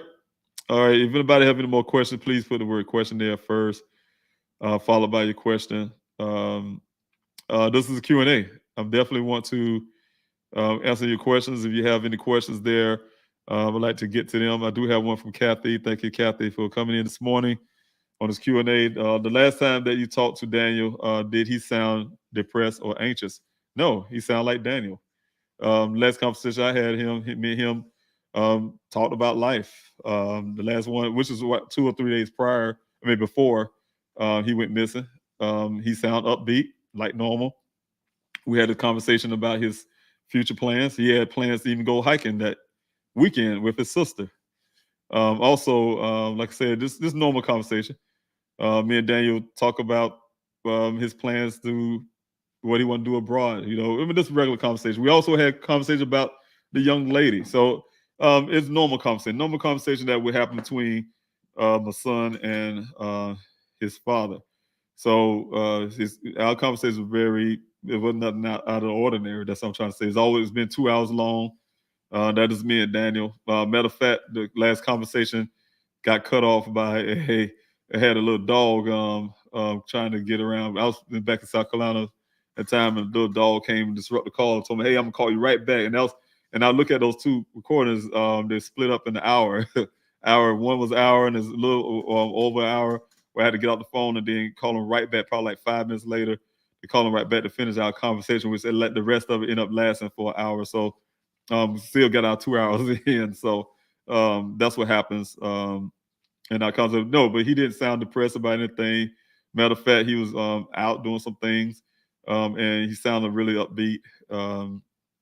And there was nothing out of the ordinary that I would think that would be suggestive of him being have a lot on his mind or things like that. So going on. I mean, of course, Daniel always got a lot on his mind, as in, hey, Dad, what you think I should do about this cryptocurrency, or what I should do about this, or you think this is a good idea if I do this? He always asks me advice. So I know that's the reason why our conversations take a long time, or we have a conversation about stuff, what some people call nerd stuff, hey, about computer, about, how much RAM he should get, and this, that, blah, blah, because he was building a computer at the time, and he was asking me advice on that, on some things on that. So don't forget to hit the like, share, and subscribe button there. If you guys can, help spread Dane's story. I really appreciate it. And thank you guys for signing that petition or putting your voice to that petition. It's at 116,290. Thank you, Shauna, for looking that up. So keep speaking on that, you guys. Like I said, that's your voice. Every time you guys utilize, or if you have multiple email addresses, you can sign it multiple times. That's just your voice louder. But thank you for putting your voice there. I kept saying it over and over again. I say things sometimes, you guys, and I'm just so busy. I've been meaning to get to certain things and I haven't had a chance to do it yet. But one of the biggest things is I want to make sure that the petition is constantly reflecting all the things that is happening as we're progressing. Like I said, the petition was there first to force this. I mean, think about why I even made a petition in the beginning, because I felt this department wasn't doing anything that they should have done to try to help find my son.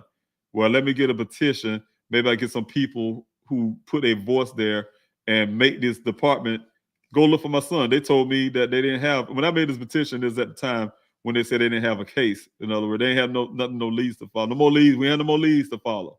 But we got all these leads now, but we ain't got no leads to follow. They told my investigator they don't have no investigation. They ain't doing no investigation. Personally told him that. Told me they had more leads to follow. They put it on their, like I said, their Facebook page. They delete. And I'm tell you the funny part about that. You guys, I need to post it here, their page, what I have, because if you think about this department, they put it on their their own page. Nobody forced them to do it. Put on their page, their Facebook page, saying they have no more leads to follow. They're done with this case. No more leads to follow. They're exhausted. All of these. That's the word they use. And as soon as this thing, I started speaking about it. See, they watch me. They watch me. Oh yeah, matter of fact, thank you, Buckeye Police, for coming in on those Q&A this morning. I really appreciate you being here, listening in.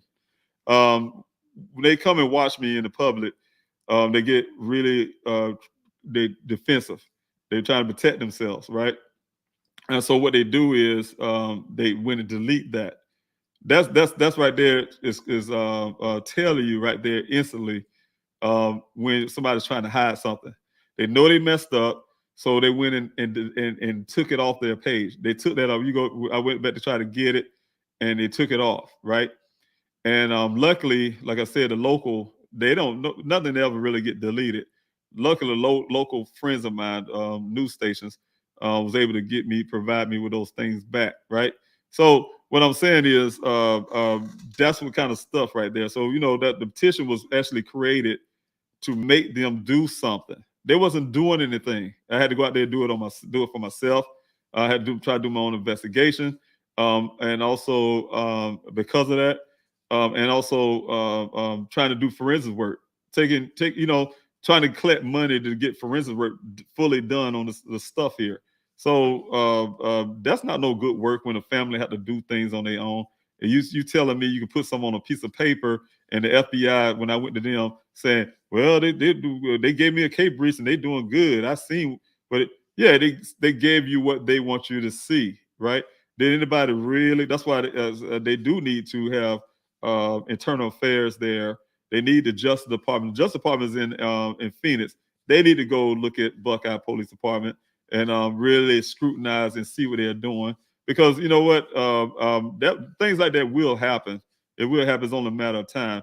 It's just that right now, my focus is to, bring awareness and have you guys to join in with me. Like I said, this is your voice. I hear people express their feelings and emotions about my son's case all the time, and it's reflective right here. And so when you're going to use that petition, it's coming. There's a time or a place for it. Like I said again, I just got to make sure I have my ducks in a row and make sure when I present these things, it's presented in a certain way. It's taking me a lot of time. There's a lot of time with investigative type stuff on my. You can imagine if they got investigation with a department that really is supposed to know what they're doing and take some time. How much time you think it's going to take me from a guy who's sitting behind his computer? Who's a father, retired military guy, father, sitting behind his computer, don't have all the specialized equipment they have, relying on donated funding and things like that. How long do you think it's going to take me to get certain things done? It'll take me some time.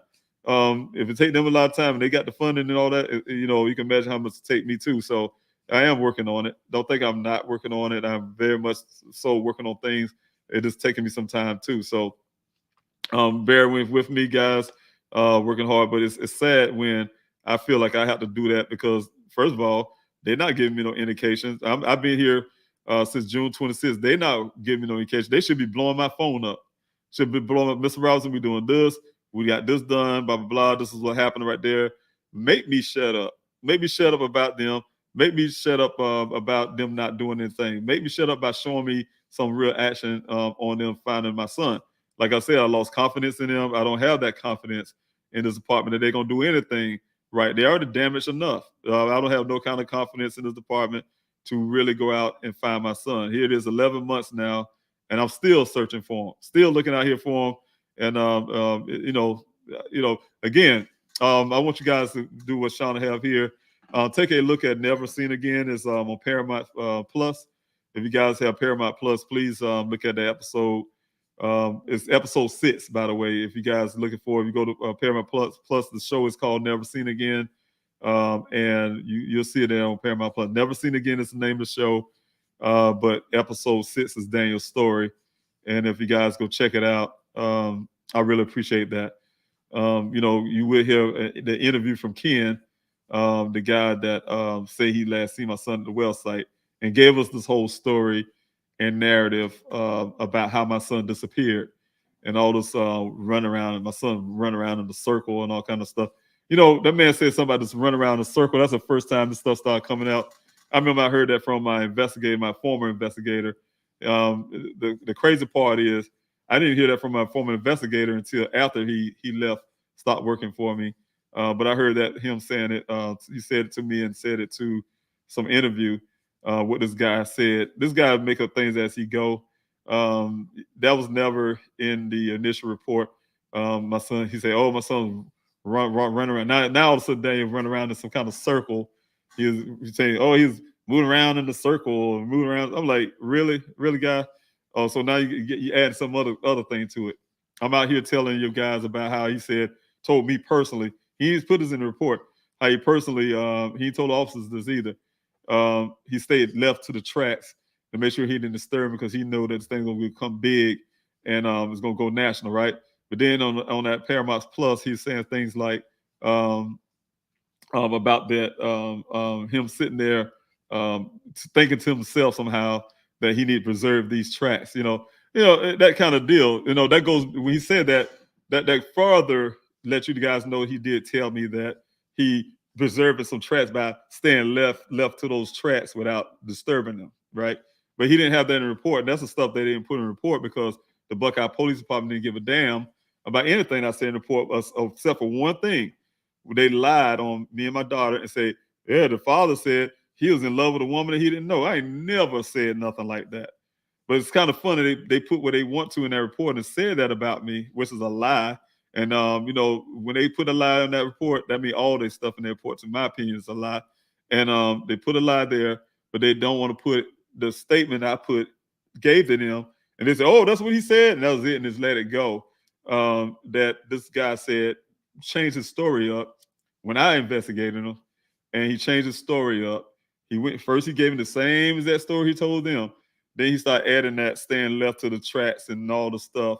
But I'm glad he did on Paramount because that backed me up what I said was true, which I knew was true anyway because I had witnesses that he said he stayed left of those tracks because he didn't want to disturb them. He stayed left of those tracks and all that kind of stuff from that story. So he confirmed that by saying that on Paramount Plus. But you don't see that in the report, not the report I have. I'm talking a lot. Like I said, thank you again, Buckeye, for being here a part of this Q&A as a silent supporter. But, they add things on that report based on what I'm saying, in my opinion, to cover themselves. So that's the type thing, I'm sure they probably got in the report. Yeah, this guy said that he stayed left of the tracks. But I can show you guys when I come down, I'm going to compare the original final report that the Buckeye Police Department gave me to compare it to what they have now, and you'll see total different stuff there, where they just adding things to make themselves. And I'll say you can't hide something that you already written. You already have wrote it. You gave it to me as a final report. You got my investigator out there testifying on record on these interviews and things they personally told him they didn't have no investigation. So, and they gave me, and on top of that, they gave me the vehicle. So one thing they had wrong on, I think Paramount Plus was that they have a little typing in there that says Buckeye Police Department gave me those things a week or something after. No, they gave me that vehicle a day after it was found. The vehicle was found July 19th. The vehicle was turned to me on July 20th. I just didn't get out the compound. They threatened me. Hey, get out here. If you don't, we're going to have it towed away. You got to pay storage fee. I begged the guy to hold it there, Detective Biffin, to hold it there for 3 days. And in that 3 days, like I said, I was already had a meeting with them secured. But in that 3 days, I called them to have them put a tarp on it until I get a tow truck to come get out because it's supposed to have been starting to rain or something. He said, "Oh no, we'll put a tarp on it ourselves." They put a tarp on the thing, secured the interview.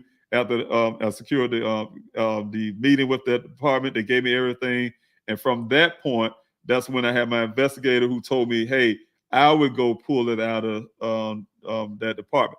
They let him have it until he messed up. When he messed up, when he went up there to get this, they had it arranged for him to come up there to have that vehicle towed. When he came up there to get it towed out of there, he came in to get the report from them, and also when I said the black box data, and was also something else. Yeah, he came up there and said he was going to get take the infotainment system and have it analyzed in California. When he said those words, all of a sudden he said the Haley guy, I forgot his name, Lieutenant Haley or whatever, Lieutenant Angel, one of them, they got really uptight. Oh my God, they're gonna really do some work, I guess, on this vehicle. And that's when they had got resistant. And then all of a sudden they want to release this vehicle, which they already released to me. They want to release it to my investigator. They didn't want to release it to him. And they try to give him a hard time. Say, "Oh no, we're gonna keep it and this and that." But they found out by their attorneys they couldn't keep it. They already released it to me.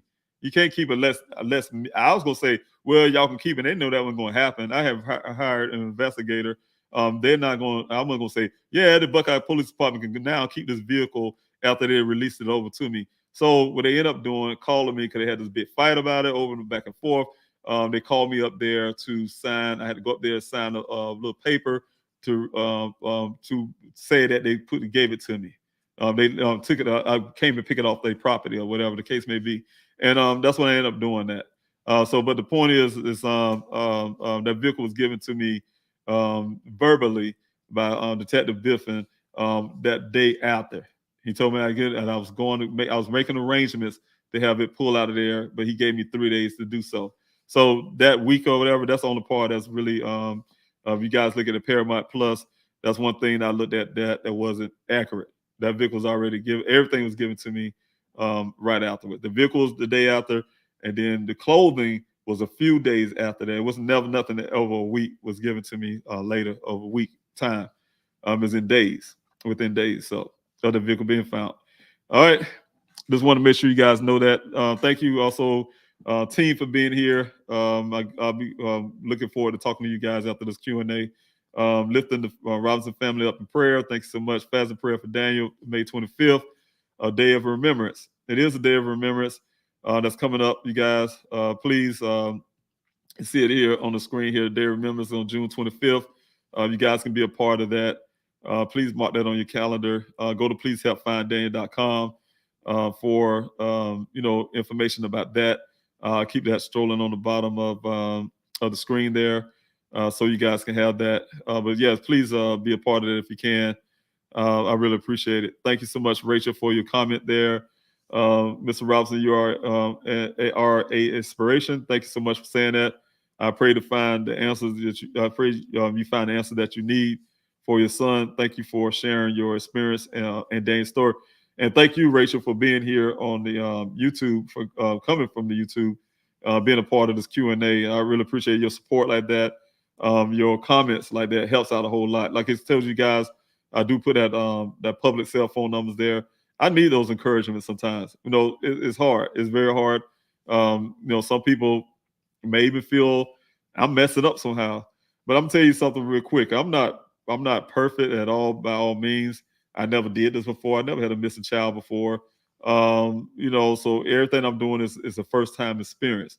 Whether that's utilizing funds to search for my son, to do flyers, to whatever the case may be. Everything I'm doing is on a first time basis, and I'm learning as I go. And so I'm trying to do everything I can what I've learned so far is to find out a way to help other families and to be able to do that. But at the same time, my first priority, I have my priorities straight, and my first priority is to my son. A lot of people, I want to make sure they understand that out of everything, my first priority will be to Daniel Robinson. He's my son.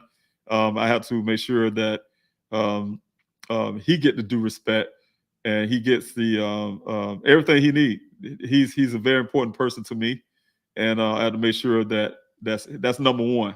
He's number one for me, and that's just bottom line.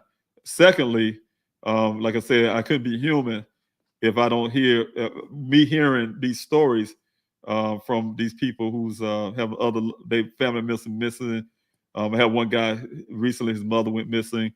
I couldn't be human if I didn't care and try to do everything I can to try to help. Rather that's giving the information like I gave this gentleman, how to get his searches started or what he should do next, or whatever the case may be, invite him on to this Q&A to get his mother's story out. It don't matter. I mean, I want to make sure that I can do everything I can to try to help another family. But like I said, my main priority is to make sure Daniel is okay, make sure Daniel is found, and things like that. So that's my priority first. And I want to make sure everybody's clear on that, and everybody who have thoughts about it is clear on that. So I'm trying to help everybody I can. That's the reason why I filed 501c3, the Daniel Robinson Foundation. I found Daniel Robinson Foundation. So working on that. That's the reason why God blessed me with the team that I have. That's very capable, very intelligent women and men that's working behind the scenes to get those things rolling. They're the ones have this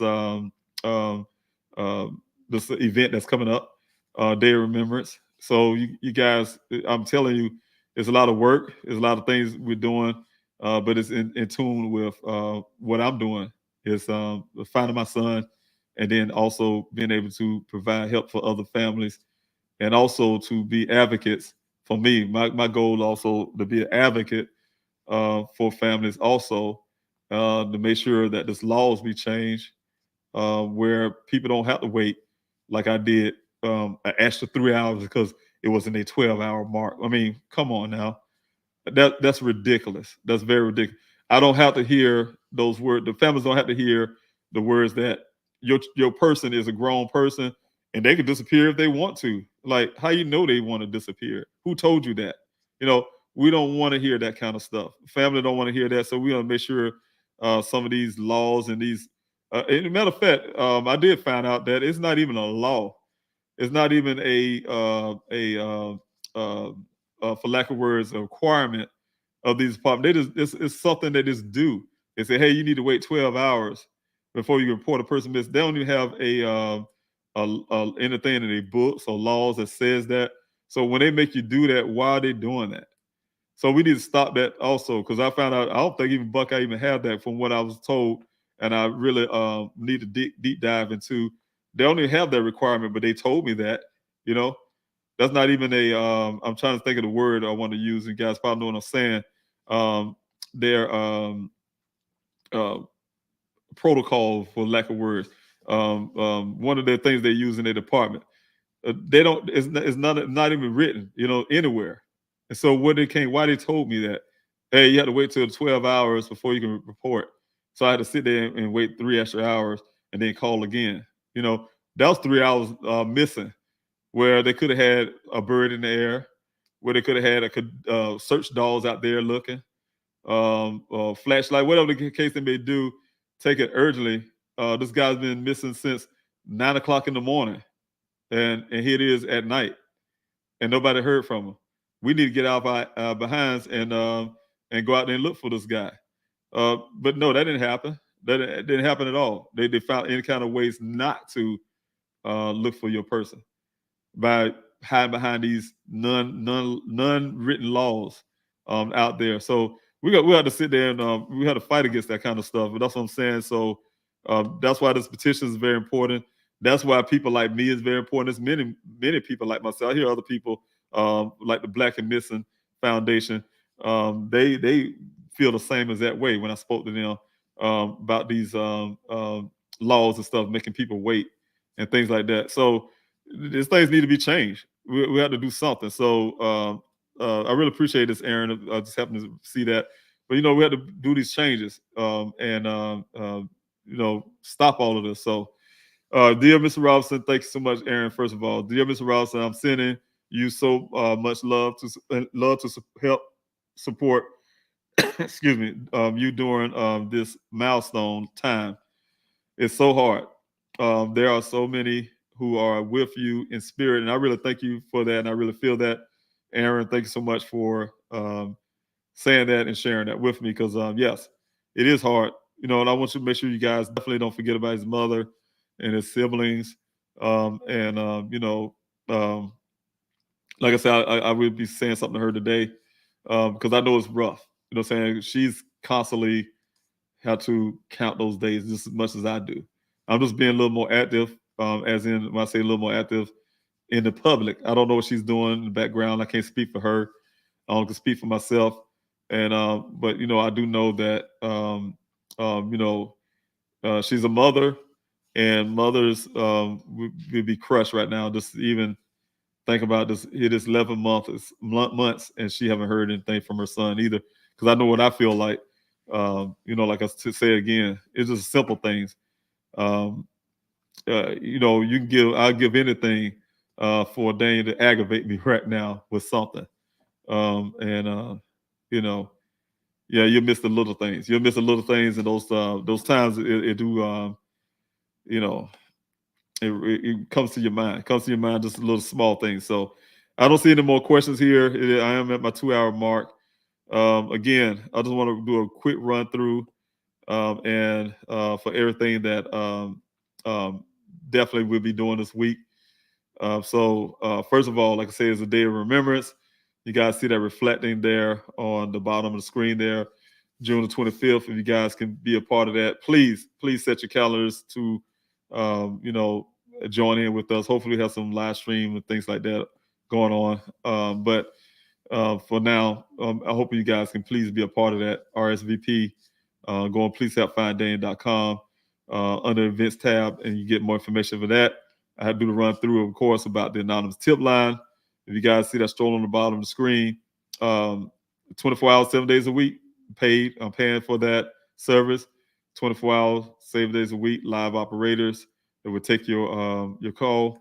You have any tips that would bring my son home? I really need those. Like I said, if anybody who's listening, because sometimes people who are involved somehow or know some things tend to come to things like this, the crime scene or whatever the case may be. Not saying the person who gives a tip having a part to do, but if you know anything, feel free to utilize that tip line. Like I said, you can stay anonymous. This is a family that's hurting. Today is 11 months. My son has been missing, and we need all the answers we can get. I know everybody have a heart one way or the other. We have a heart for something, and if you know something, don't hold on to it. Please release that. It's good for your soul, good for your mind, good for your heart.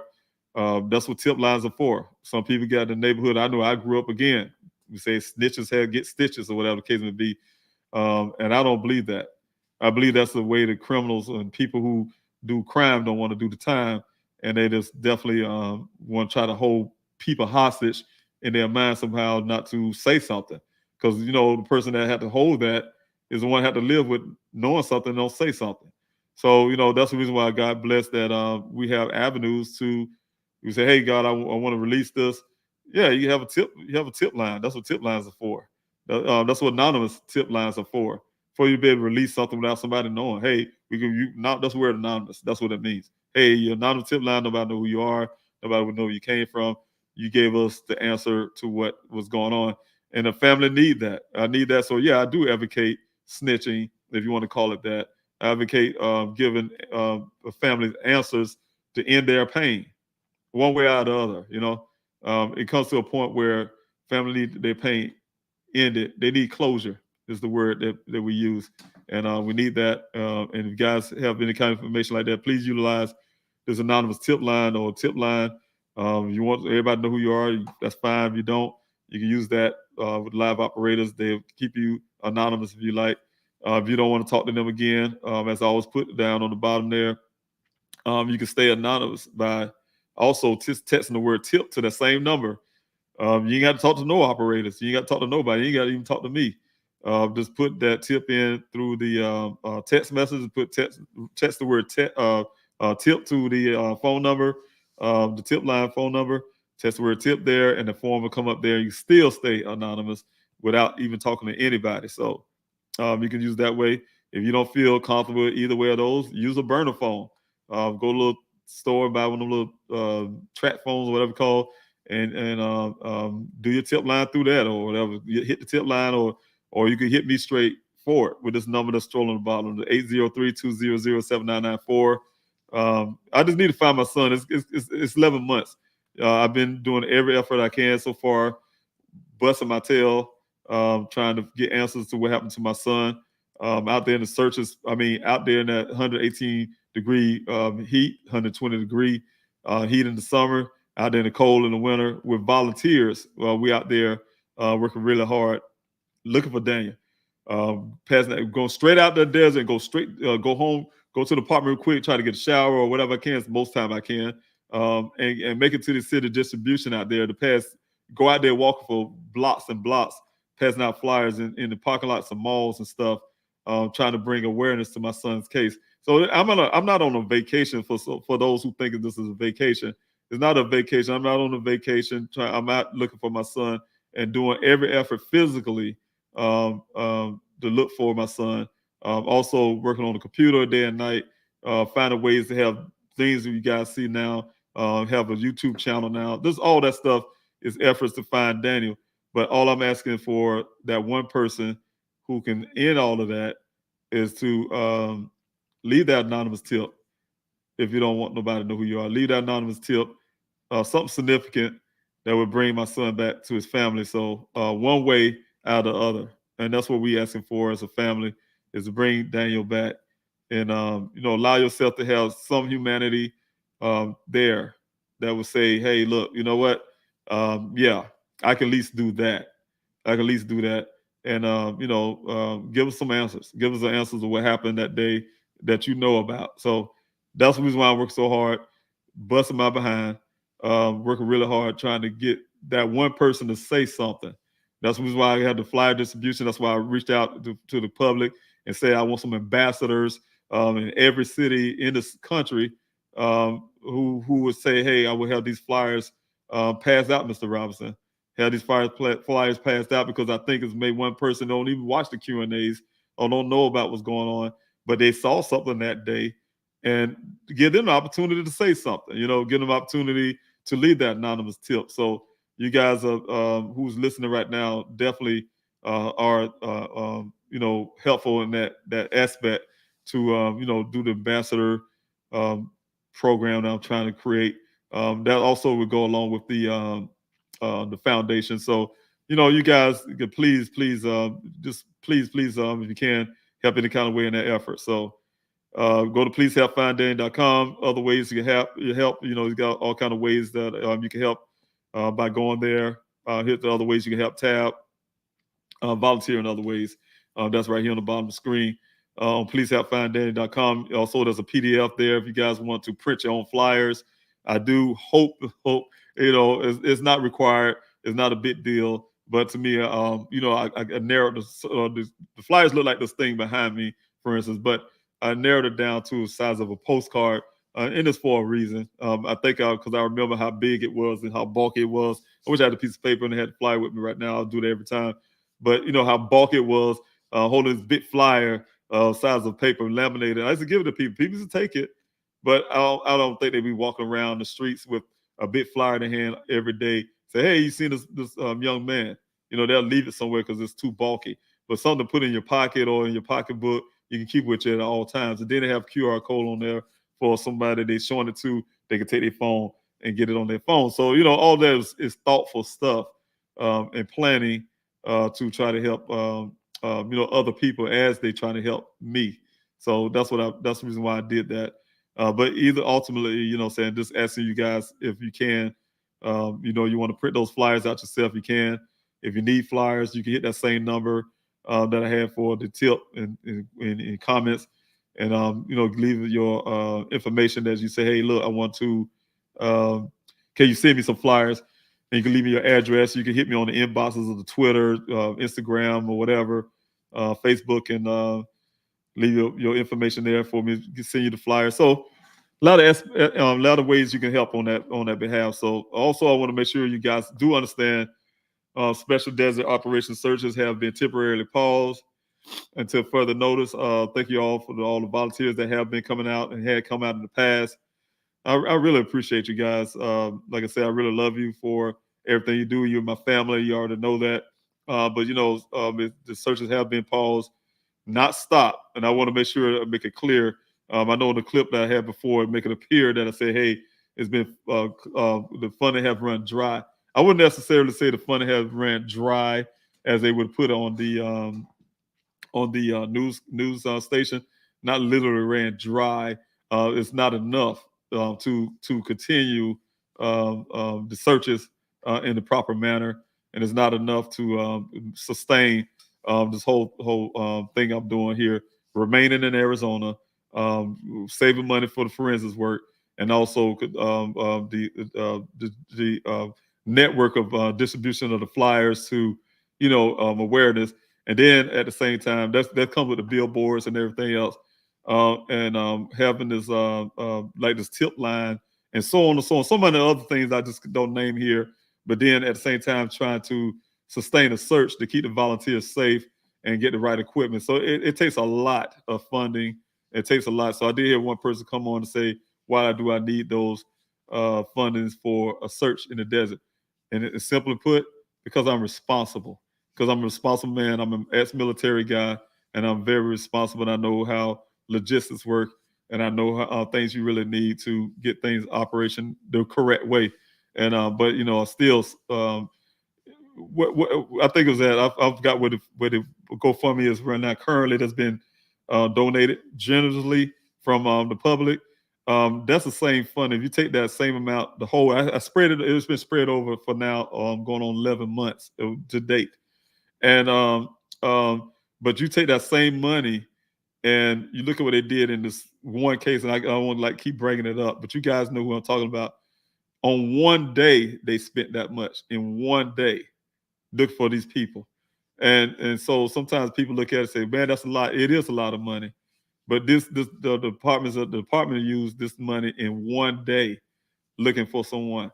So it takes a lot of funding. I get it to look for missing people, and they weren't willing to put a dime on Daniel. So you guys were willing to do it. You have put in a lot of your own funding and your own money, and you've been doing it. And that's why I say I'm very grateful, and I really love you guys. I mean, from the bottom of my heart, I literally love you guys for supporting my family and me out here, get my boots on the ground, out here searching for my son, who I love dearly, and I want to actually see grow up to be the great man that he is. So and if that felt that he be honored the correct way and brought home to his family where he deserved to be at. So I'm glad you guys, excuse me, have been championed for that. So and helping my family. So all right. So like I said, don't forget to volunteer other ways tab. And don't forget, again, the fast and prayer on Wednesday. If you guys can come and help me with that.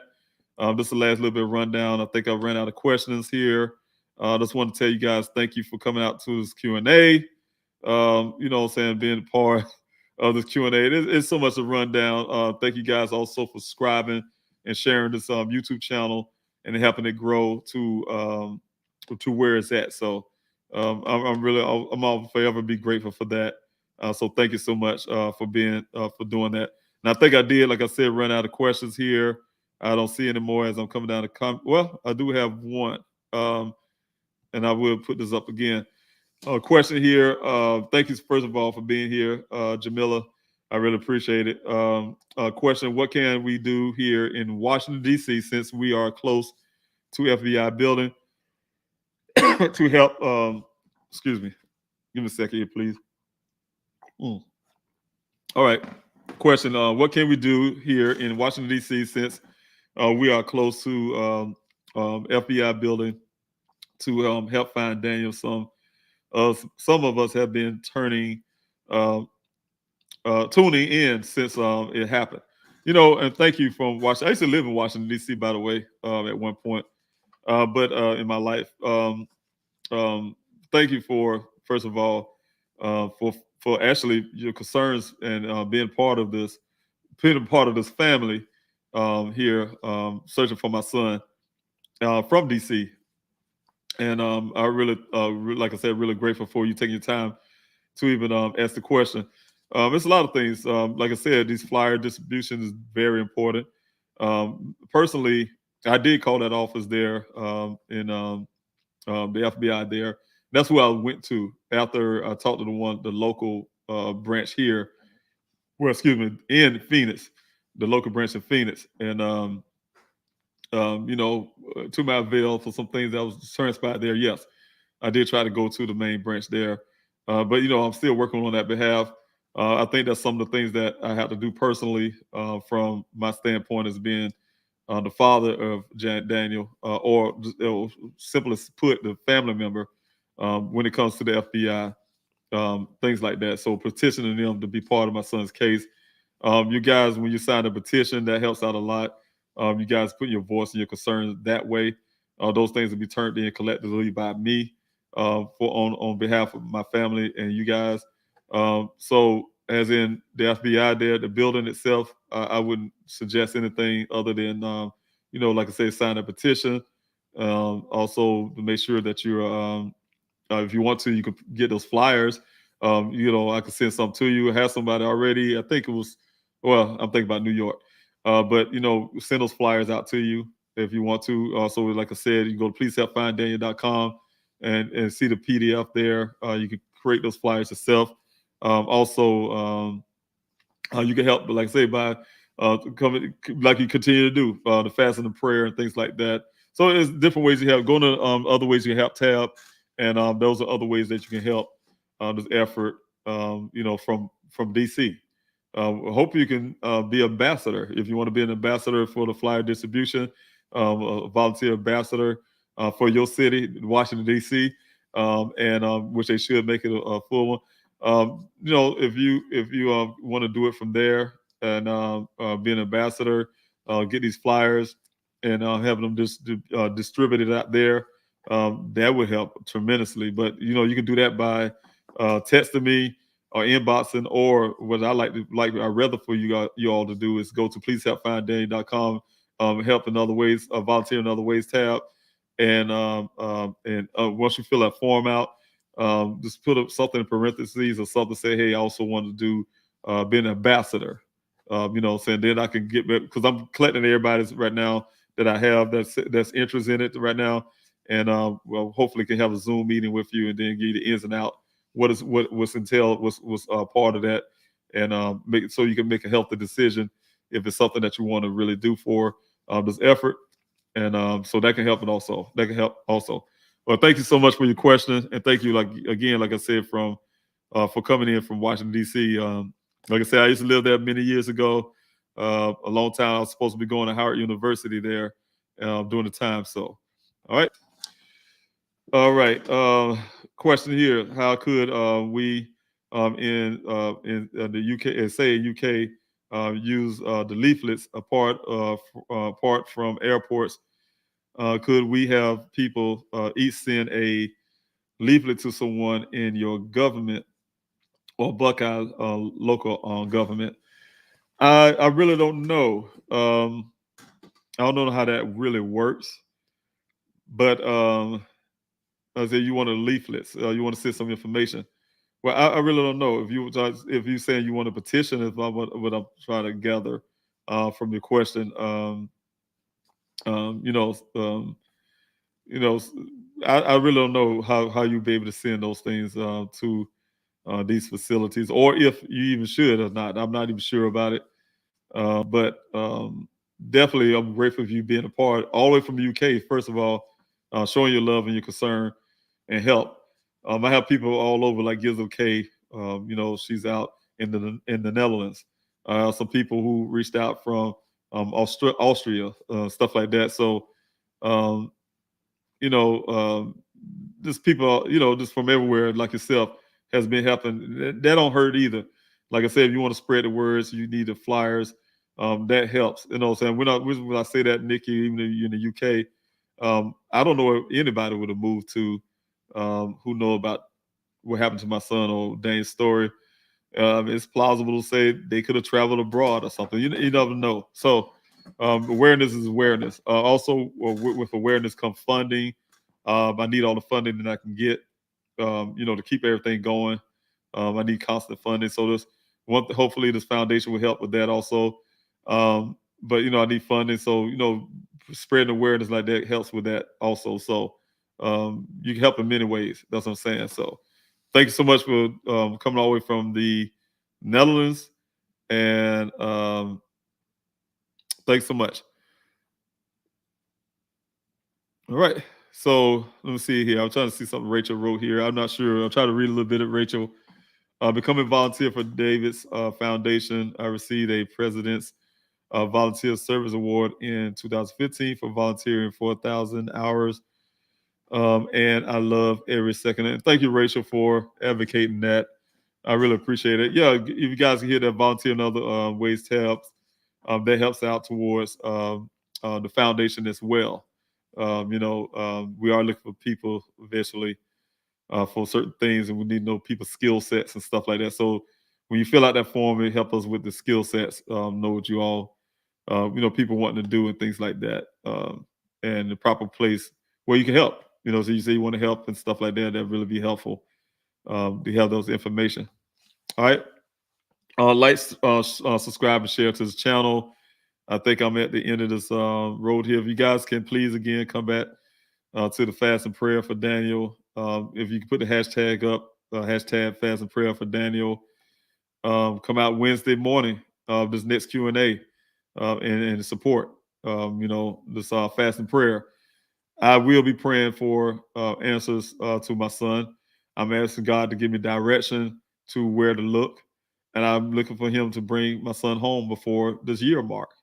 It's 11 months today, and we're going to find Daniel before. I'm praying to Him if need be, and he's out there in that desert somehow, that God bless me to have the searches back up and running out there in that area, wherever area that is, and find my son.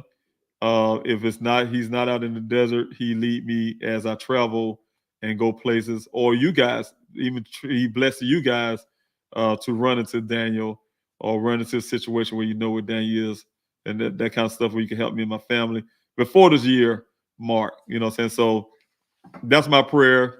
I'm really be fighting for that. Like I said, you guys can please be a part of this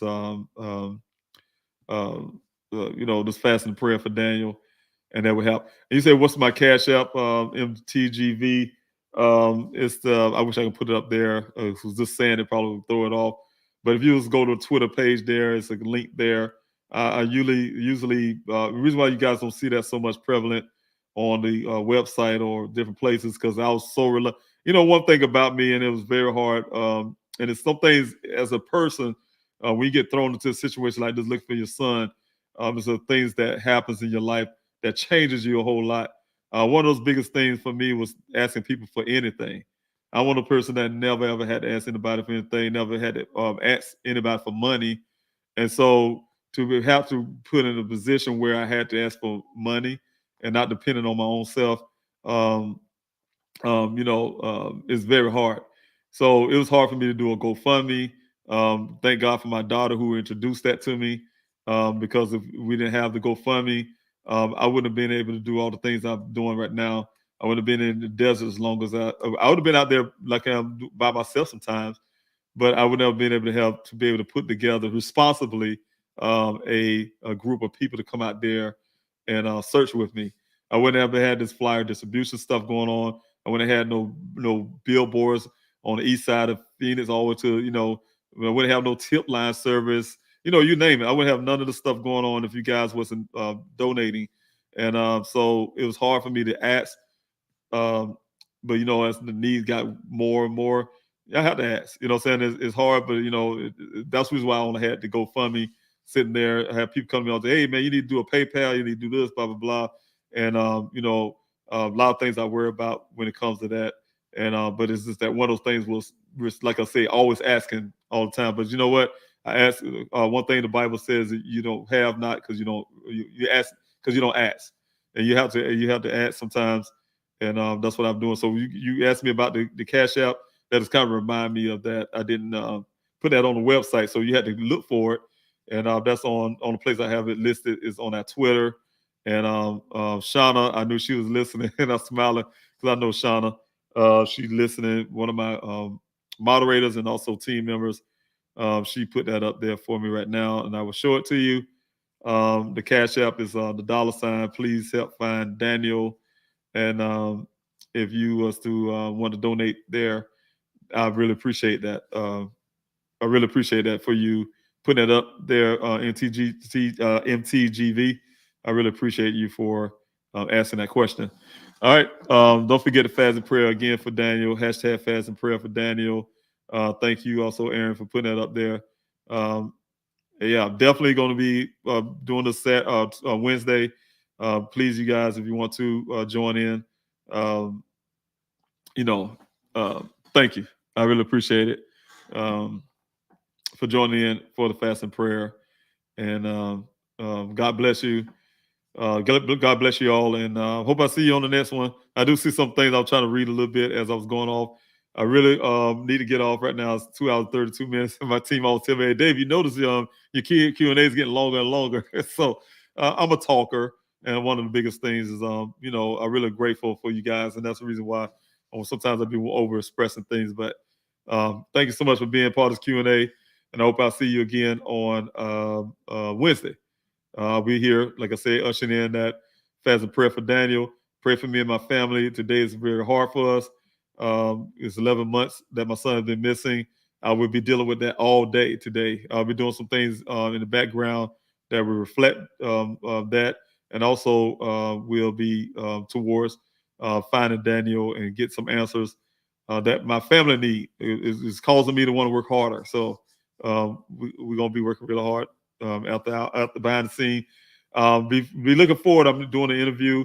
We'll be doing an interview with Nancy Grace. I know some of you guys have heard of Nancy Grace. I should be doing an interview with her tomorrow. So y'all look forward to that coming out pretty soon. So anyway, take care of yourself. Be blessed, and I'll talk to you soon. All right, take care.